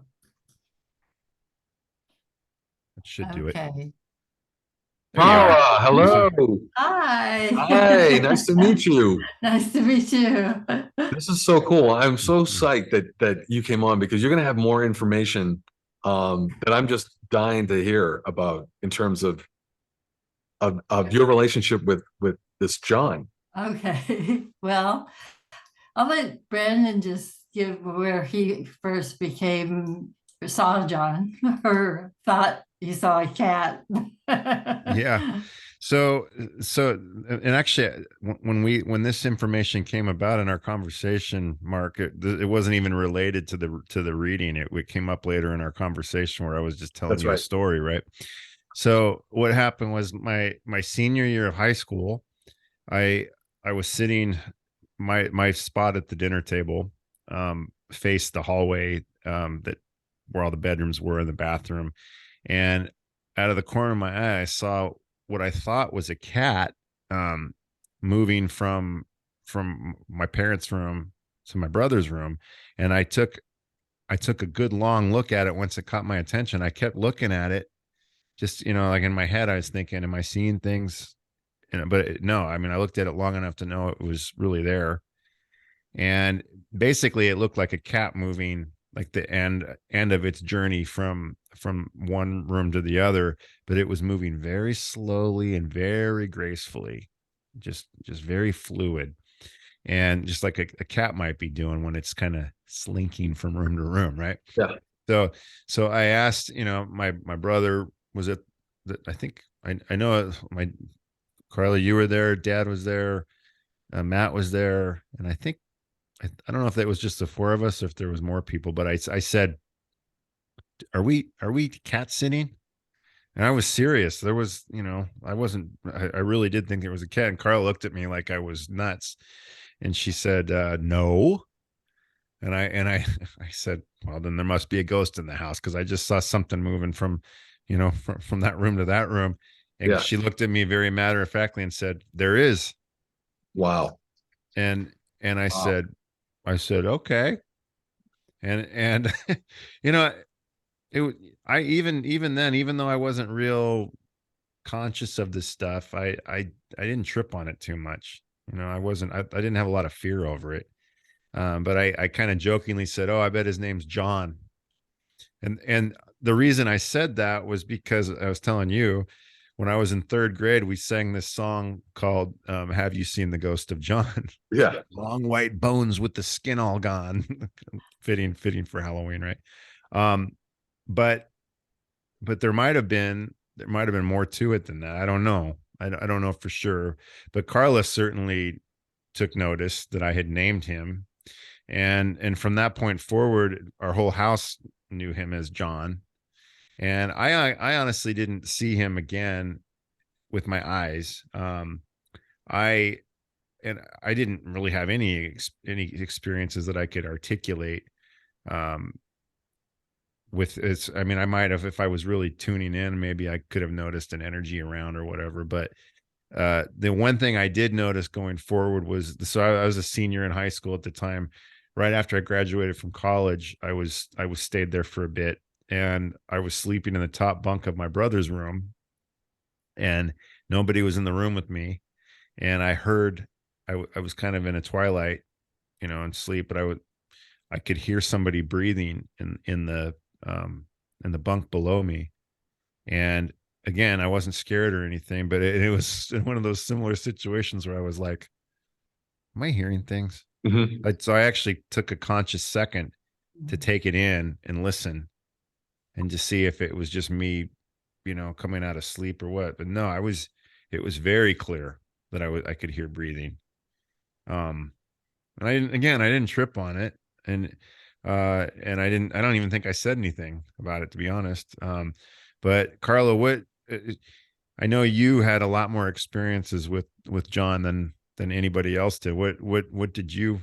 Yeah, well, whereas Brandon just saw a piece of John, I was able to see the whole form of John. Wow. And not my first time. With my son Matt, I had always seen his teacher guardian in his doorway, and I would always thank him every night for protecting him. But I had kind of not gone into a lot of my experiences and my training and stuff that I had at that point with Brandon and Jason and Andrea when I came into the family. But when he saw John, I figured, well, I could, tell him, yeah, not a ghost. I didn't believe it was a ghost, but he phrased it as a ghost. I thought that it was a teacher or a guide of one of the boys. And then when Brandon knew his name, I thought he had to be attached to Brandon. And so, and over the years, I just have even felt stronger that John was there to help guide Brandon. And my experience is that a teacher is with you for your lifetime. Mm-hmm. Guides come and go with particular lessons. And when they're finished with teaching you that part or guiding you in that area, then they'll move on, and maybe another guide will come in. But John seems to have been hanging around for quite some time because I still feel his presence, as you've noted. Yes. Now, do you still feel him in your home? No, he's usually with Brandon. And I didn't know this, by the way, Mark, until what? Oh my God! Until yesterday, when I was when I told Carla about what we had discovered, and wow, I thought that he was attached to the house that we lived in, that my parents, Carla and my dad, just moved from when we moved out to the East Coast, and so I always thought it was that, but she told me that John was no longer present in their house when I left. I had no knowledge of this until literally until yesterday, when I approached her about doing the show, and I kind of told her a little bit about it. So yeah, it's interesting to say the least. Wow. I mean, that is, Carla, thank you. So, I mean, you're the wisdom keeper. Yeah. In this, because it was very, very confusing. I have done in some ways a small thing of mediumship, but that's not really where I'm gravitating towards at this time. But but sometimes things want to get my attention, and they do it in a way that is unmistakable, because it wasn't random that it just kept being said. Now, and it was so profound to the left side of the body. It was, right there. I didn't catch anything on the other side. And so I texted Brandon, not that it has to be because of, a tear in the etheric body or a bone break or something, but sometimes I feel like that is a way in, possibly, if Brandon knew that he needed to hitch a ride, like after sort of, like if he wanted to stay. And because it's obvious that Brandon is such a good-natured person, that this was a good-natured spirit, a good-natured energy. But I do think that, and I think this wonderful gift that we have as people, that when these discarnate entities might attach to us, certainly the good ones, I think it's because sometimes there's some unfinished business here, and they don't have the free will. They don't have that energy to actually move to the next level, like that part of them that is either being healed or possibly even is healed, but it needs some to actually lift out of the body. Mm-hmm. And I think Brandon could have done it, and it may have happened, through the work that Brandon is doing, but it just so happened that I think while we were doing our session, that he was willing to reveal himself to me, Yes. you know, because now I'm not saying that he's gone. I felt like whatever needed to be healed was healed. Because the flower of life always means to me that the whatever needed to happen in whatever work we did, it was received, kind of thing.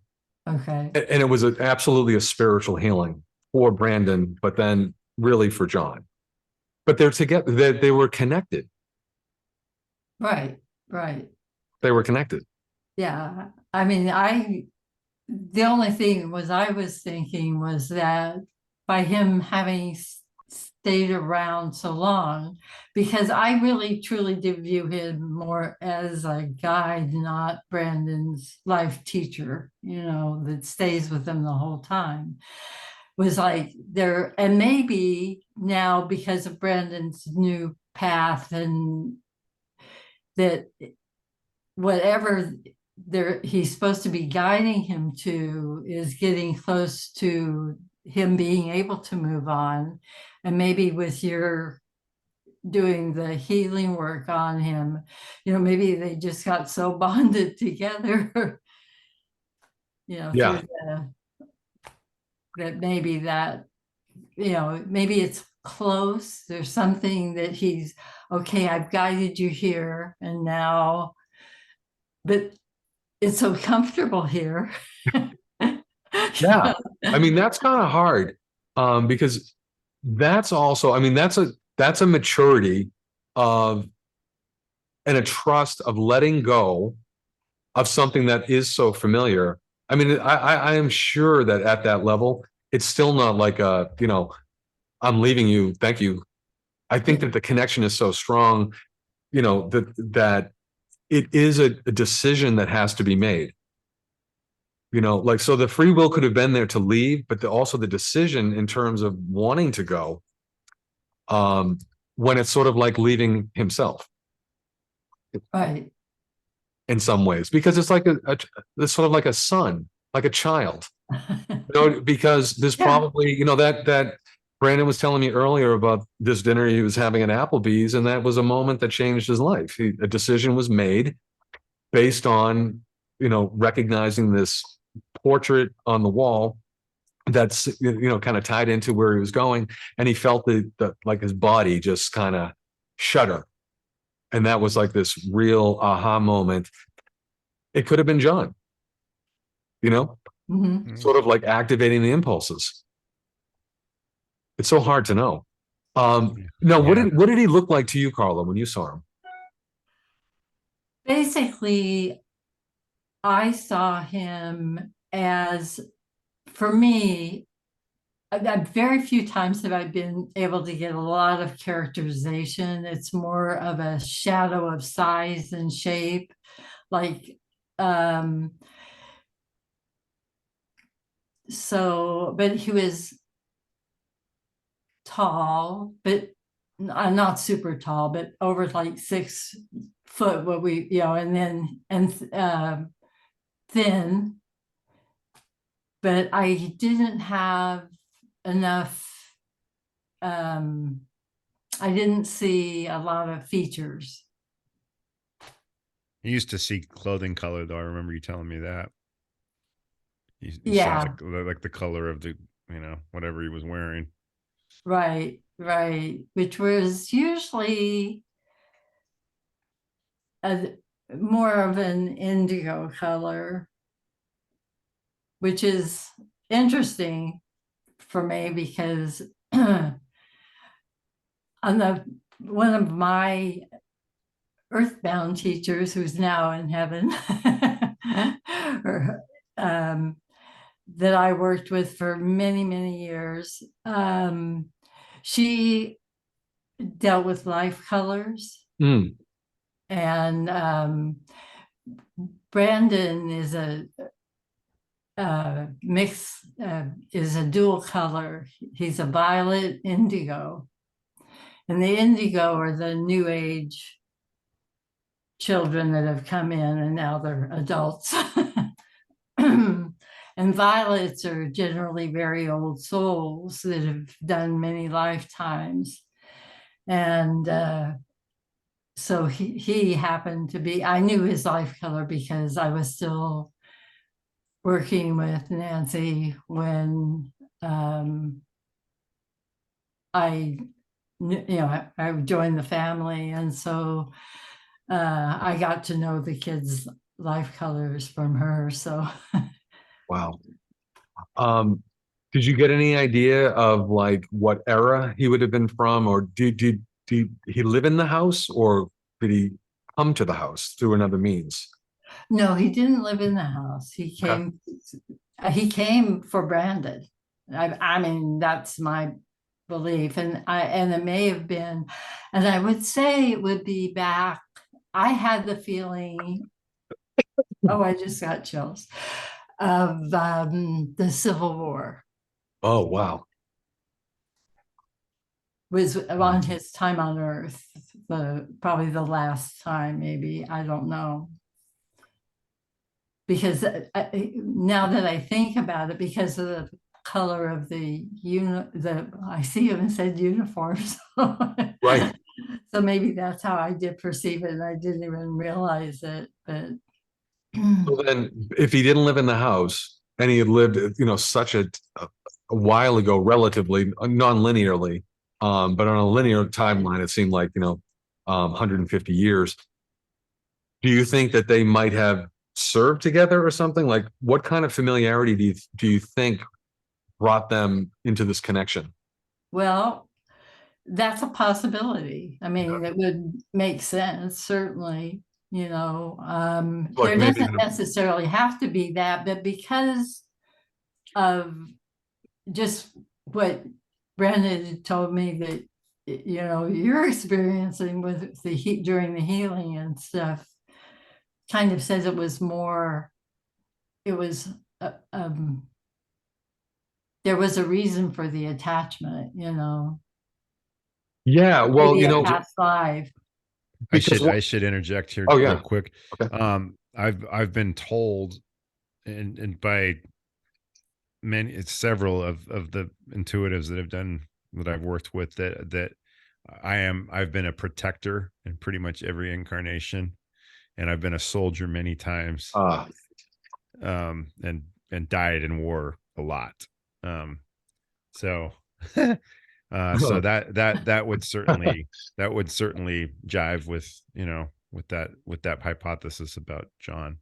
well, and see, one of the things, I know you had some aches and pains, but I was definitely getting, we talked about the shin area with the circle, but I was getting, this foot and then the knee up to the knee and then the entire leg and stuff. Sometimes when I'm getting that information, and Carla, we were talking earlier about just Pepper and how or Tyson, well, Pepper, but I was picking up some stuff with Tyson there, in terms of the degenerative condition that he had. So when I got all the markings on Brandon's body, they were all sort of on the left side, and that could have been what maybe took John out or something, in terms of this physical injury to that side of his body or something that was blindsided. That's why I thought maybe there was a car accident or something, that had happened where he was a driver and got um, jackknifed or whatever. So I think it's so interesting how we have these helpers that come to us. But I think that they come to those that they're kindred spirits too, especially when Brandon has not had, a possession. This was an entity energy form that was, like you said, the guide, which is so beautiful, really. I mean, it's such a testimony to the fact that sometimes we do feel alone, but often there are things around us constantly. In Brandon's case, it was just like it was probably getting your attention more than you knew it. Probably. Yeah. Um, so have you felt any lightness or anything since that you know, With the if healing. yeah, like if John had decided to now sort of lift off or anything like that. Yeah. Yeah. Actually, I mean, I was telling you that I've been taking those keto gummies. Yeah. And I've been weaning off of a medication I was taking. But if anything, that should have made me feel less energy. And I kind of did the first couple of days. That all this coincided. All these different, I started weaning, Hmm. taking the ketos, and then the healing was all around the same time. Hmm. But I will tell you that the last couple of days, I've felt a lot more energy. I felt like when I get up in the morning, I've actually struggled for the last probably year and a few months with really having kind of, once I get going in my day, I'm okay, but like really struggling with my energy levels, especially in the morning. And I feel like I've suddenly kind of turned a corner on that. Interesting. So I mean, I don't know if it's only a couple days sample size, so Hmm. it's hard to say, but yeah, I would say I've noticed a shift for sure. Um, so I'm hoping it sticks. What's really interesting about that is that I had a reading done in Sedona where a lady told me, this was in like, it was, I think it was during spring training of 2020. It was like I went down there, and they shut it down right after I got there, like the first week of Major League Baseball spring training. And they, because of the COVID, they shut it down right after that. I got a reading done, and the lady told me, she says, have you been having trouble with your energy levels? And I said, no, not really. And she goes, well, you're going to. Oh, wow. And I was like, I was like, I, I don't know why I would, but okay. And then she said, she says, are you planning on, because at the time I had been a motor officer from for 4 years and a few months at this point, and I had signed on for another 4 years. I loved riding them. I still love riding a motorcycle, but I did it for work. And I said, she says, I said, well, I'm a motor. I've signed up for 4 years. I'm not planning on doing any kind of office work or anything like that. And she goes, well, I see you in the next 2 years. I see you working at a desk. And I said, I've signed up. I'm committed for 4 years. She goes, okay, Oh, wow. like whatever.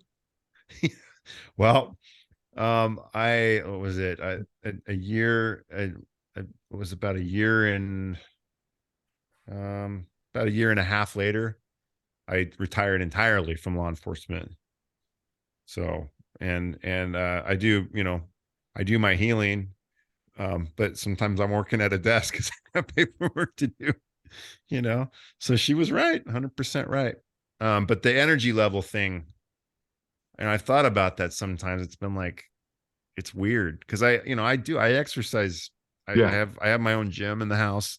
I work out, several times a week. I mean, most days I'm working out, and I'm like, it's hard for me to get motivated. I'm working out right in the middle of the workout, and I don't feel much energy. It's like, and what's going? About the only thing I do that where I felt really energized is doing yard work.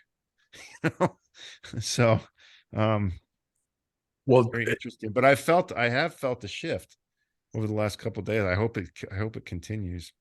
well, it's interesting. Like if John had hitched that ride, he needs an energy source. So it's sort of a trade-off in some ways because something has to energetically, you know, help him stay with you. Um, so maybe if he left now, um, obviously that's going to be your energy is going to be freed up to just be yours, at this point, if he's moved on. But I wanted to ask you, Carla, like if John had moved on, if that was his thing, I mean, do you feel like every time you saw Brandon, did you sometimes, without maybe saying to Brandon, John's here, like, did you just kind of feel like there was a kindred sort of spirit when Brandon was in your company? that John was still kind of the guide and kind of hanging out there? Like even like last year or 2 years ago, 3 years ago. Well, yeah, I mean, periodically I would see him. So yeah, I would say yes. I didn't ever say anything much. In fact, unless Brandon ever brought up any of these topics or, about anything to do with metaphysics or something, I didn't put my belief system, I felt like the kids needed to find their own path in Yeah. life.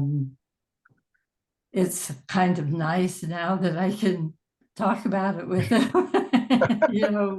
with the things that I had studied for years and gotten my, papers on, and then life took me in a different direction, and I hadn't really followed up with using it in the ways that I possibly should have. Mhm. You never Too know, late. but then you don't know about what point in life, like even now I'm older, maybe it's not too late. I can go back to, maybe it was just certain paths you have to take in life to. Absolutely. It's not too late. It's not too late. Definitely. No. But I had, yeah, like I said, I have been aware. I mean, there's always something when, in fact, but usually it comes out as a joke. If something happens or something, we would go, "Oh, there's John," There's John, yeah. But usually there was John. He was there. That wasn't a joke. So, like, did you actually feel his departure in the house? Like, did you feel like, oh yeah, he's gone now? With Brandon though, but like, Oh, you mean from that? Yeah. When did you feel like he had left your house and no longer when Brandon left? Did you feel like he went? Well, yeah, but he visited from time to time. Usually when Brandon was there, Yeah. That's amazing. So you would say that In you? fact, I remember, sorry to No, go interrupt. on. No, but go I on. said, we would be at dinner, or, the kids would come over for dinner or something, and I'd turn around and, there he is, Wow. So are you clairvoyant? It sounds like you must be. Or you clairsentient, or what would you say? Well, it's funny because sentient more, and auditory, clear audience, I guess it would be. Yeah. How's that? That's I mean, that was the first thing in my life that I ever noticed, was that I would hear, like, my dad would be at bridge, playing bridge, and I'd hear his conversation with who he was talking to. Generally, it was when he was talking about family or something. And I'd tell my mom, I just heard Dad say that, this whole conversation. Just to clarify, she means like when her dad was away. Oh, Yeah. oh, wow. Okay. Yeah, he was, at a bridge tournament or something. And I'd tell Mom, I just heard Dad talking about me. And he said, my daughter Carla's in this play, and coming up, because I love theater, and I was always in all the school plays and stuff. So my mom had asked him when he came home, were you talking about the kids? Yeah, I was telling this lady about Carla being in the play. And, I mean, yeah, you can say, well, that's the conversation he would have. But the other funny thing was a lot of times, and this is more in my teen years, when the phone would ring, I go, hey, Mom, that's so-and-so, and she wants to know if you want to go do such and such, And she'd pick up the phone and it would be that Oh, wow. person wanting to know what they were going to do, you know. But during my teen years, I guess that's not uncommon, you know, where you have To know that kind of more specific open. info though, Hmm? I think you definitely had a special Yeah. ability. Which never goes away, Yeah. Yeah, so you can just jump right back into where you were tomorrow. yeah, yeah. I know that when I start delving a little bit, I start noticing more stuff because you can kind of just block yourself off to a Oh, certain extent, but it's always there. Yeah. You know, it's just whether you're gonna let it come through to where you're conscious of it, Mhm. you know, or but and then after all those years of training, you know, I mean, then I was really trying to develop it as much as I could and practicing it all the time. And then I just kind of shut it off one day, and not completely, because it it, it just it's just part of me, I guess. And I think a lot of people end up doing that. They do, life sometimes can get in the way or something, and all of a sudden this thing that was so natural for whatever reason is no longer being used. I think a lot of healers end up having that happen to them unless they're very, very fortunate and they're allowed, able to stay on that path. But I think that there's something to be said for those that get off the path and come back to it. I mean, they can come back maybe even stronger. And mhm. certainly, I think one of the blessings of coming to this stuff, because I haven't been doing this publicly really for that long. I was doing it more for friends and family and that kind of thing. Um, but I also didn't want to do it younger. And I feel like as we're older, we have a maturity that is so important because we've been through life. Like we're all sort of our own shamans in some ways because like we have been these people that we're walking the talk. And if we've lived those experiences, I think that we can convey that wisdom.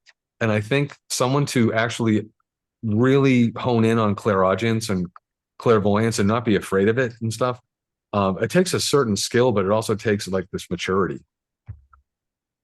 to know how to work with that kind of information because it's probably pretty scary at first. Yeah, it was kind of, I mean, it was kind of a game to me at that Really? point. Yeah, I mean, it was like, oh, this is fun that I can do that. And I also would have like, I would be sitting, well, actually, this only happened once. I was sitting on a love seat, and my parents had these metal disc plates up above it, and one of them came flying off the wall right over my head, you know. And then we had a phone, and I shared a room with my sister, and a phone that would ring and it would just come off the hook. Oh, so you had like telekinesis. Well, no, I don't. I mean, So you were moving not if I objects? try. Wow. It just happened.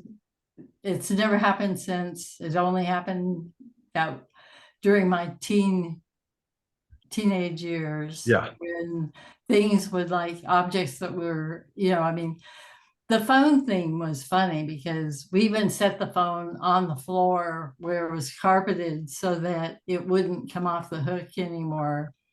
It was one of those old fashioned Oh yeah. princess phones, and they'd ring once and then that would be it.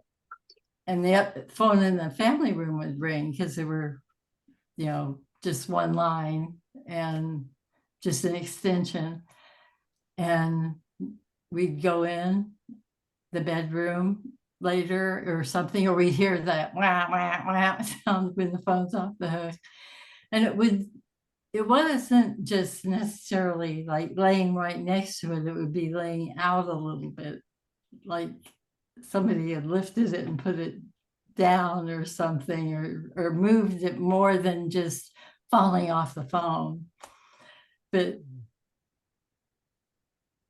we, and my family, they just thought it was a hoot. So do you think you had a ghost in your house as well? Or do you think you were doing it? At that time, I hadn't really, that's a good question. I would need to reflect on that, because maybe it was somebody trying to get my attention, possibly. Well, especially if, that if it was a ghost or something, or some kind of entity who knew you had the skill and the gift and just wanted to be seen. Possibly. Possibly. I mean, it's so hard to know, but certainly you have a gift that connects with other worlds. I mean, obviously you were able to see John, so you've got this skill for sure. And Brandon's quite lucky to have been able to grow up in a house where all of this stuff was, it wasn't one of those laughable kind of situations. It might have been funny, but it was taken seriously. Right. Which is really important, because so many of the people end up not having that kind of experience, and they feel bad about themselves, and that's how those individuals that shut it down for that reason, that's unfortunate. I definitely think that, I mean, between Carla and my dad, I mean, it wasn't like I was saying earlier, it wasn't like we were immersed in it. I mean, Carla, she would see it and not even comment, but it also wasn't, like you said, it wasn't something that was taboo. It wasn't ridiculous. It was something that was plausible. Yeah. And so when I got to that point where I was, when I had my transformation with Tyson, I was at least open-minded and open-hearted enough to give it a try. And so definitely that was a positive factor, I would say. I when you said that just now, I mean, I've thought about it, and over the years since it's happened, that certainly was a contributor, but I really do appreciate that now, that was at least discussed a little bit, Right. Well, and I remember Brandon used to ask me sometimes when he was having like a job interview or different things that were going on in his life, he would ask me, if I would send some good energy his way, and I would usually do a meditation and try and address whatever he was working on. So we did have that little bit of it that I just didn't want to do full-on readings, because I wasn't doing them anymore at that time. So but I would do. Really? I hope you get back into it. I hope she does too. I've been encouraging her to. Well, I want to share this, and this will be the last thing I'll share about John, because I have done some transitions with not people, but with pets, and it's been very fascinating. So when I knew I was doing a transition, because at first I didn't know, like you don't know until you're doing it, I guess. What happened was the pendulum. All right, so this pendulum right here, kind of thing. Sometimes, now I'm just holding it like this. Sometimes it will literally be going around like this. And I have to brace. It's going so fast. Sometimes I think it's going to snap off and fly. And that's happened to me before, not this one, but I've had pendulums break, shoot across the room. It's absolutely intense, but I know what that is now. Right. What it is a send-off. So now I've also worked with people with negative attachments. That can be the same kind of thing. This was not this case, but the reason why I colored it in like that, I don't always do that. I will, so Carla, so you can see this picture, because I don't think you saw it when you came in.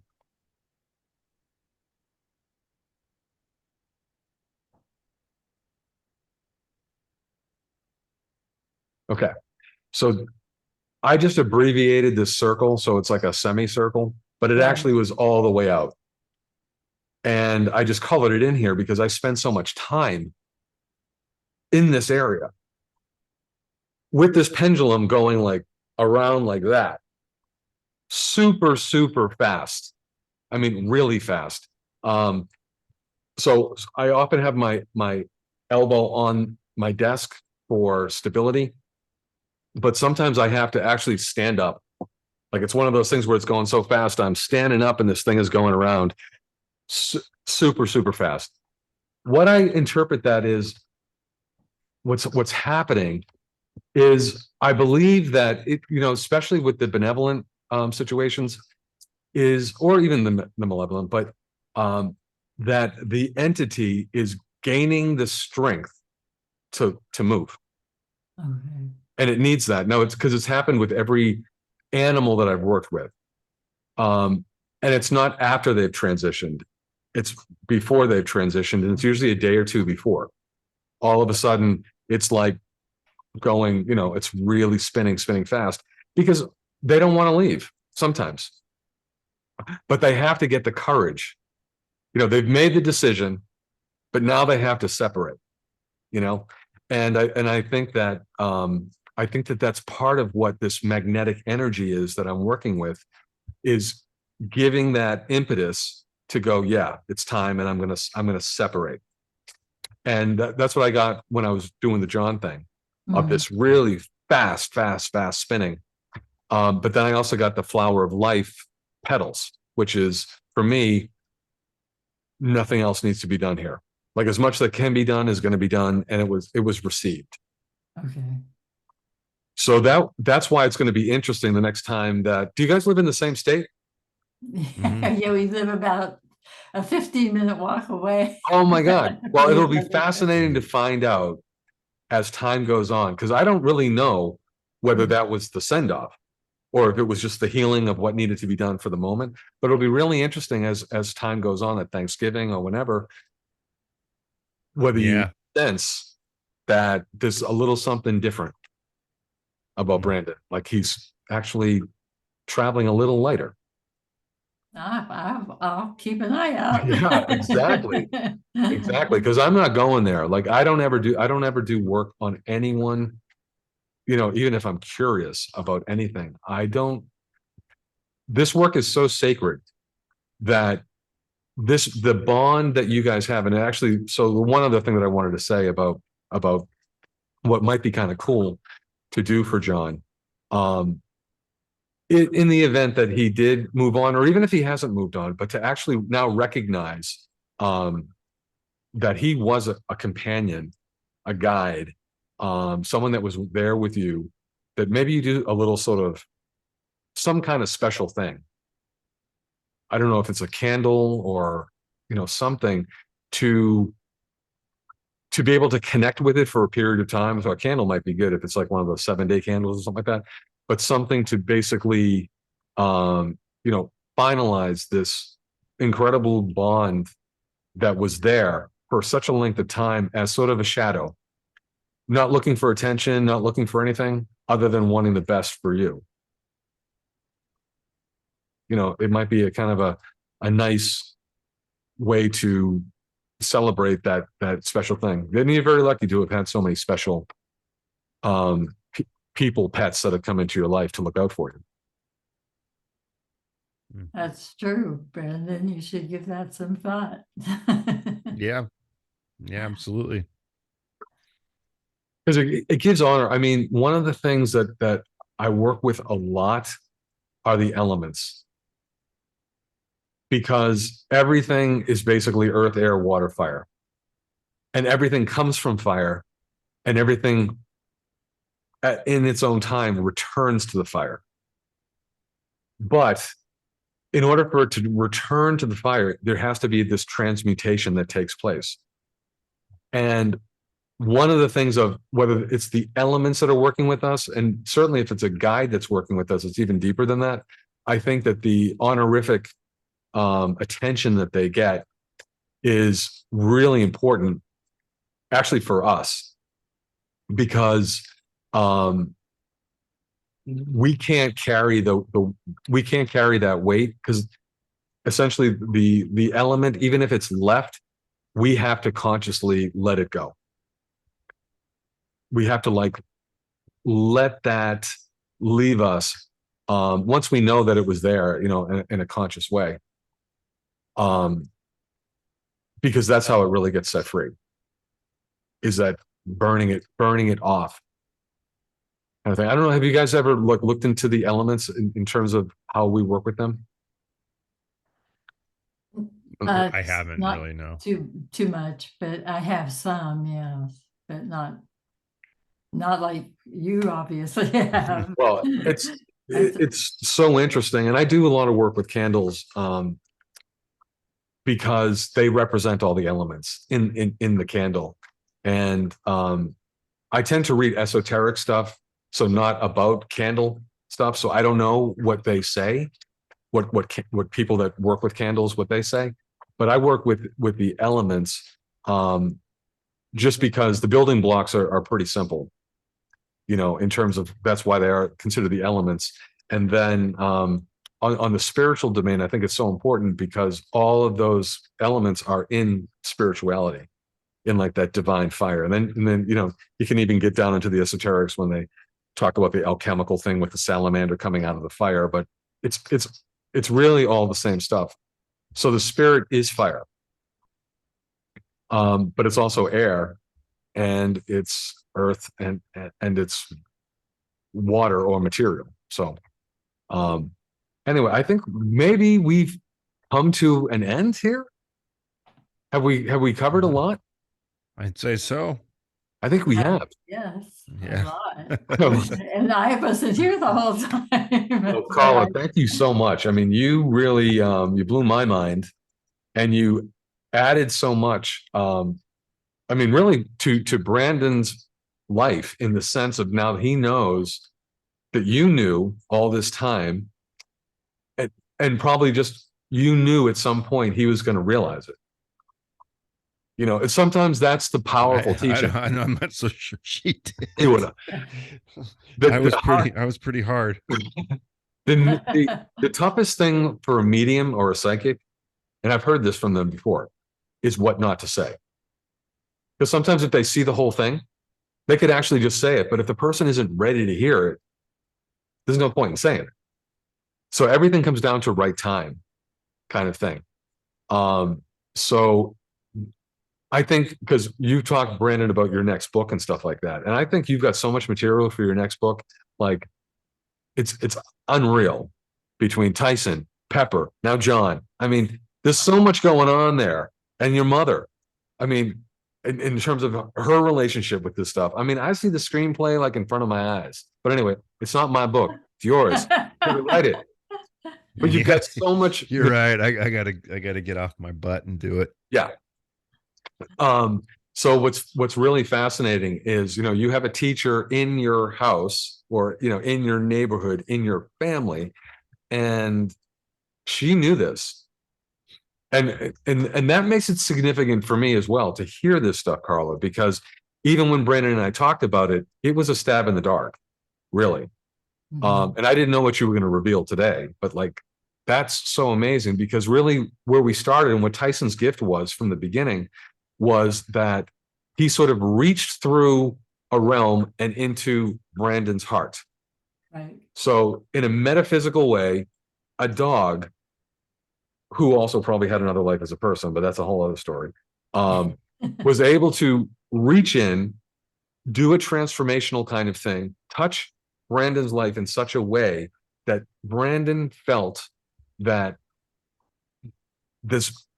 the entity and the soul and the spiritual character of Tyson would show himself again at some point. And sure enough, he did. She did.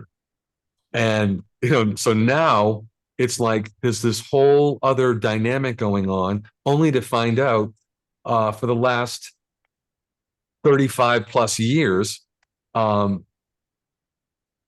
had a hitchhiker.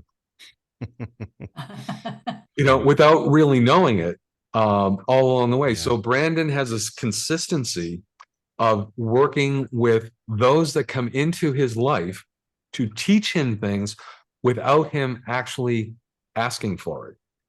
Right. First dog comes into his life, he didn't ask for this to come into his life. Second dog comes into his life, he didn't say to the woman that had the dog, I want your dog, but she knew that this was the right location. Then there's a person who's been hanging out, doing things, decided to say, hey, Carla, I'll check in with you every now and then during the holidays, but I'm going over this way. Thanks for introducing us. But actually we knew each other 150 years ago. Like all of this stuff is going on and you're just kind of sitting there going, at any time you want to talk about it, we can do that. Because you already know some of this stuff, but you are wise to just wait and allow it to unfold in such a way that maybe Brandon will be the one that brings you back in. I hadn't thought of it that way, but so maybe there's a learning experience for me in all of this. I hope so. Yeah, it occurred to me, Carla.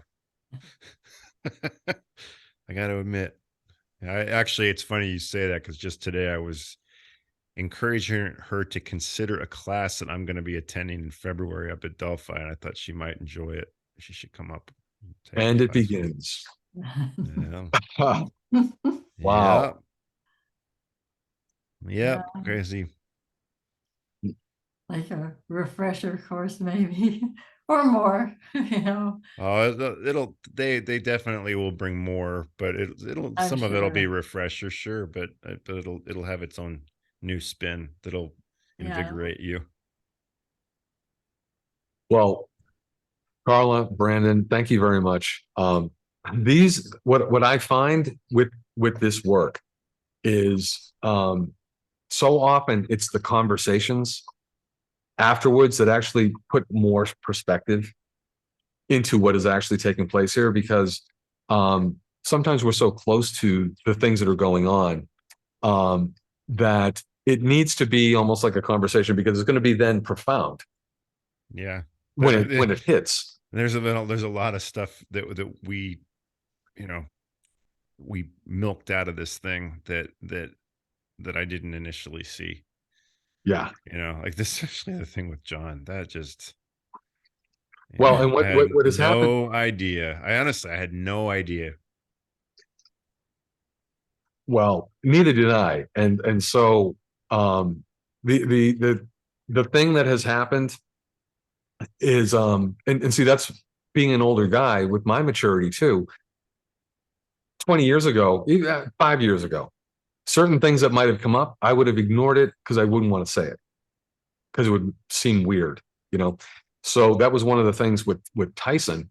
I work with the 8th sphere as well. And the 8th sphere is, so there's 7 planetary spheres, but there's the 8th sphere. And the 8th sphere is essentially where a lot of our soul fragments that have not been healed, soul essences or whatever, can get trapped there. And one of the things as we incarnate, and no one talks about this in esoterica, and it's sort of like this secret that nobody wants anyone to know about, which is really weird. But I understand why. But it's so important because we need to get those soul fragments back. In order for us to be whole, we need the essences of ourselves that we have neglected, ignored, potentially through other bad things, done things where that energy was sent. But we can heal it, and we have to heal it. So it's one of the things that I do, and I mostly do it with people, where I talk to the 8th sphere and I don't know what the things are, but if there's anything that's in there and it's trapped, that I want that to be healed. If there's anything that needs to be returned and restored, I talk to that as well. But I started doing it with pets. Now, pets are just loving, and they're just unconditional. And I don't think of pets as doing bad things unless bad things have been done to them. But I don't think them as consciously, willfully, just out of their nature, doing things to really harm somebody. So when I included the 8th sphere with pets, it was kind of weird because they shouldn't have things go into the 8th sphere, just in my opinion. But when I worked on Tyson, I got some things out of the 8th sphere. I was working on I was working on Pepper, but technically Tyson, and I was drawing these things out of the eighth sphere. So I was reluctant to say anything in the email that I sent to Brandon, but eventually I sent him as we were talking on the phone, because he had mentioned some things. It gave me the sort of the segue to bring up the eighth sphere. And what I meant by the eighth sphere was, I think he was a guy in another life and not a good guy. Because I had to do work there, like a bit of work in the eighth sphere. And then Brandon told me that he had talked to this medium at one point who told him that Brandon was a guy and not a good guy, or something to that effect. Do you remember that guy? I think it was a medium that you spoke to. Well, they didn't say I wasn't a good guy, although we No, all not have you, bro. No, we all have those incarnations. no, But Tyson. yeah, well, she said that he had lived a life as a human, and that it was a tough life. Not that he was a bad guy, but that Right. that it was a hard life, and And which actually, sort of ties into maybe during that infusion thing that we were doing, why the heart was being healed there. It could have Yeah. been something to do with that eighth sphere, yeah, which I be. wouldn't have been thinking about to a great degree at that time. That this was, it was just something that I mentioned it as I'm doing the work. And now if I mentioned it, I have to see it through if it shows up. But I didn't really put a lot into it at the time. Just because I didn't think of it, I didn't think of Tyson or Pepper as having had an incarnation as a person at that point. Yeah. Anyway. Interesting. Yes. I know. Well, Tyson's also had lives prior to the Tyson life where, where he lived in places where dogs weren't treated very well. And, I know that also came up in different readings. So it could be attached to that as well, especially regarding humans, especially men. Exactly. So although, and that's a sign, like I was saying, I think Pepper's really healed, because as Pepper, she doesn't have a thing about men like Tyson did. Tyson was, if you were a guy, I was one of the only men and that he trusted, even at the end. Remember when Dad came over and Tyson was loving on, like he would come up and he liked my dad, but man, as soon as my dad tried to pick him up, he would bite him. He was like, there was, I mean, not bite to really hurt, but yeah. But me, I was one of the only ones that could just, hold him, and if not, that was the other thing, it was an exclusive club. if you were in Tyson's inner circle, even if he didn't let you pick him up, if he liked you, you were an exclusive club. If you were a man, women, he loved women. So, he's a ladies' man. Ladies' man. Well, he might have gotten that from his dad. So, oh yeah. Carla, thank you very much for coming here tonight. Oh, thanks for having me. Yes. Thanks, Carla. You really brought this to another level. Brandon, everybody, Brandon's book on the placard right behind him, Tyson's Gift, available on Amazon tonight. A great Christmas gift, very inspirational book. Easiest way to get it is tysonsgift.com. tysonsgift.com. And I'll actually put that down in the little blurb as well. Write that up. If they're interested in my healing offerings, it's tysonsgifthealing.com. tysonsgifthealing.com. All right. So all that stuff is going to go in the little box when this gets posted. Yeah. All right. Awesome. Thank you. Brandon, great to see you. Carla, great to meet you. I hope that you take Brandon up on that whole idea of taking the courses and stuff and jumping back in. Might as well do it with both feet. Go for it. Yeah. Well, we will talk on Thursday. Yeah. Yes, we will. All right. Happy Halloween. We're actually happy Halloween. Just under the wire. So the veil has been pierced. We definitely went through realms tonight. Thank you both. Thank you. Thank you. Thanks, Carla. Okay, thanks, Brandon. Thanks, Mark. Thank you. Okay.